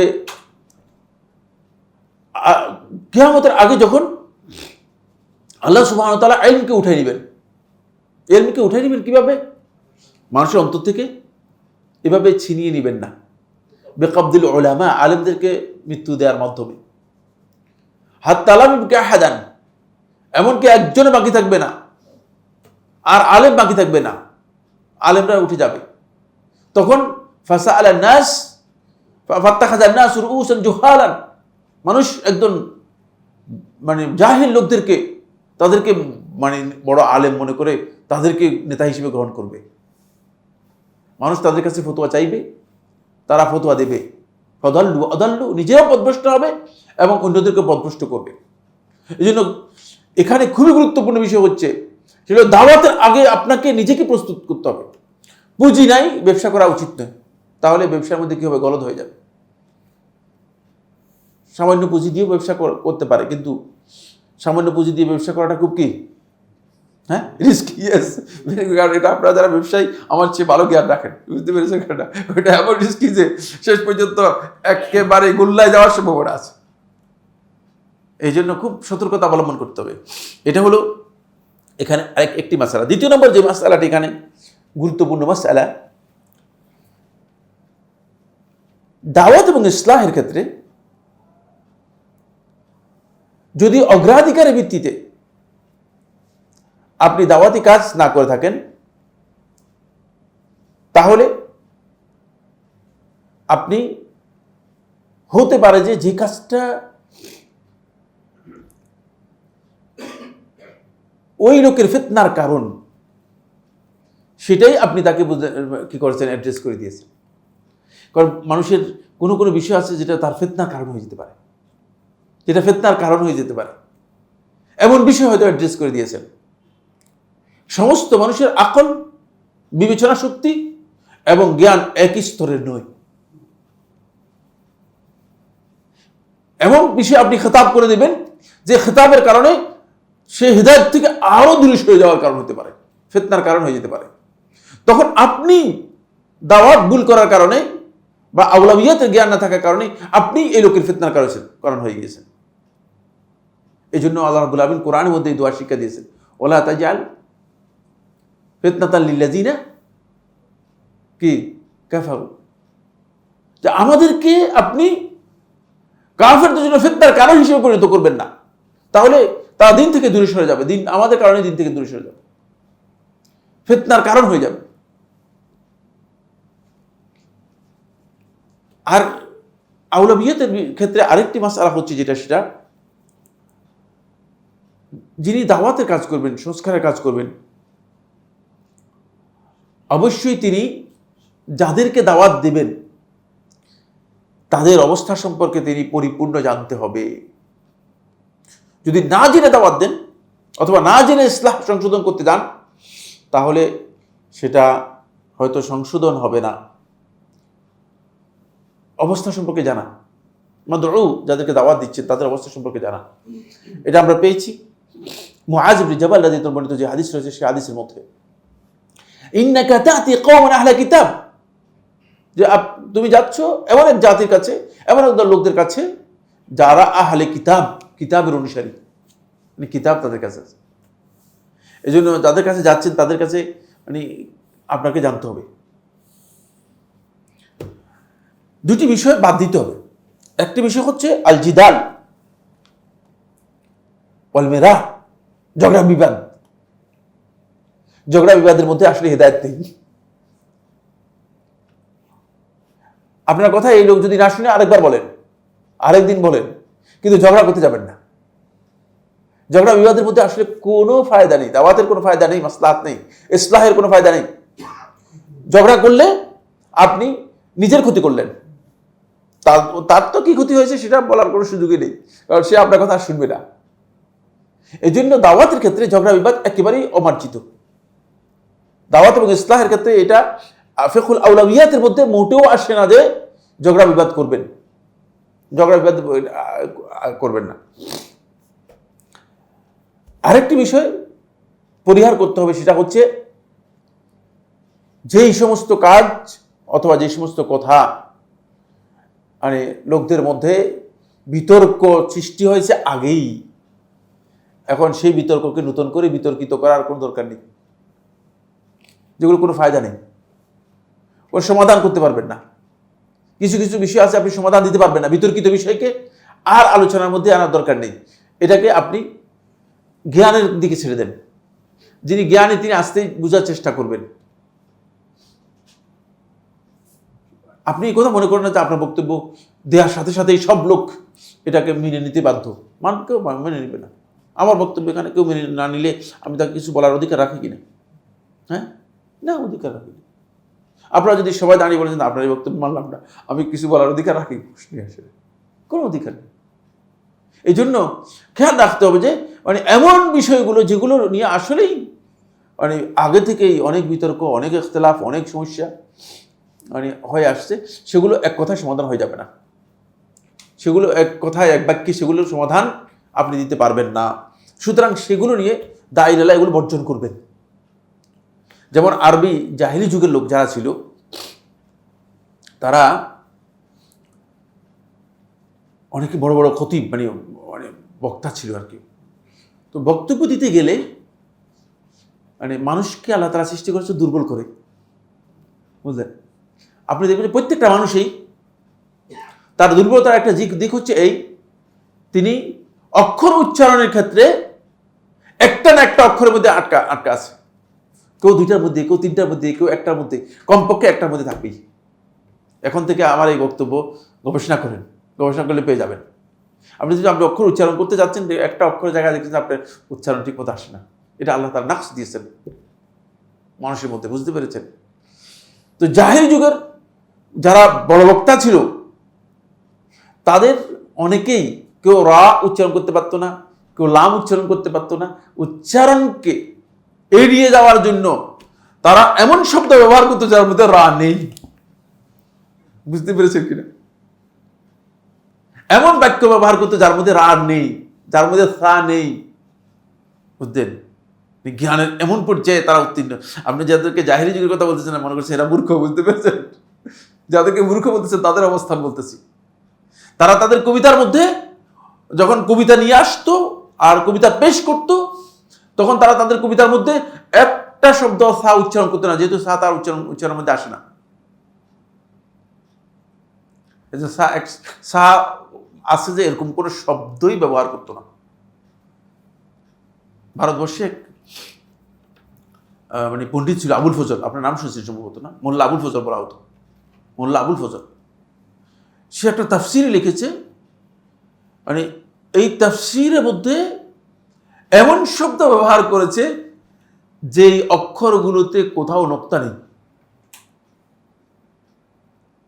আরবি ভাষায় নোক্তা ছাড়া অক্ষর কয়টা আছে জানেন কিনা? না সেটাও জানেন? কয়টা? তাহলে তো জানেনটাই হলো, না ওইটা তো সবাই জানে। মানে চিন্তা করেন, মানে এমন একটা তাফসীর লিখেছে যে তাফসীরের মধ্যে মানে একটা অক্ষর নোক্তাওয়ালা আনেন নেই। একটা তাফসীর, পরিপূর্ণ একটা তাফসীর লিখেছে, বুঝতে পেরেছেন? কোরআনের তাফসীর। মানে পাণ্ডিতের কোন পর্যায়ে মানে পৌঁছে গিয়েছিল। এটা এই জন্য আমি কথা বললাম যে যেখানে বিতর্ক মানে অব্যাহত বিতর্ক রয়েছে, এটাকে এড়িয়ে যাওয়াটাই হচ্ছে মূলত বুদ্ধিমান ব্যক্তির কাজ, জ্ঞানী ব্যক্তির কাজ। জ্ঞানী ব্যক্তির কাজ হচ্ছে তাকে এড়িয়ে যাবেন, তখন তিনি তার সাফল্যে বুঝতে পারবেন, টার্গেটে বুঝতে পারবেন। এই কথাগুলো আমাদেরকে এটাই স্পষ্ট করেছে আজকের এই মূলনীতি থেকে, যে আসলেই আমাদেরকে ফিকহুল আউলাবিয়াতটা বুঝতে হবে, ফিকহুল আউলাবিয়াতটা বুঝতে হবে। আপনি একজন নারীকে হিজাবের মাসালা আগে আলোচনা করবেন, নাকি তাকে আপনি মানে এই অন্যান্য যে সমস্ত সুন্নত নফলের মাসালা আছে সেটা আগে আলোচনা করবেন? অবশ্যই খেয়াল রাখতে হবে আপনাকে হিজাবের মাসালাটাকে আগে তাকে কি করতে হবে, দিতে হবে, পর্দার মাসালা দিতে হবে। যিনি পর্দাই করেন না তাকে আপনি যদি নফল মানে ইবাদতের ব্যাপারে মানে অনেকে আছে মাশাআল্লাহ মাশাআল্লাহ তাহাজ্জুদের মাসালা আমাদের কাছে জিজ্ঞেস করতেছেন, কিন্তু অবস্থা এমন যে আমি আমাদের এখান থেকে মানে এটা আপনারা রাগ করেন না, মানে দেখি যে অনেককে দেখি যে মাশাআল্লাহ মানে নামাজ টামাজ এতগুলো প্রশ্ন তো মানে কি ব্যাপার কি, দেখি যে মানে এখান দিয়ে যায় অনেকে, আমি ওনাকে চিনি খুব, নিয়মিত নামাজ টামাজ মসজিদে এসে নামাজ পড়ে, কিন্তু দেখা যাচ্ছে যে মানে পর্দার কোনো খবর নেই।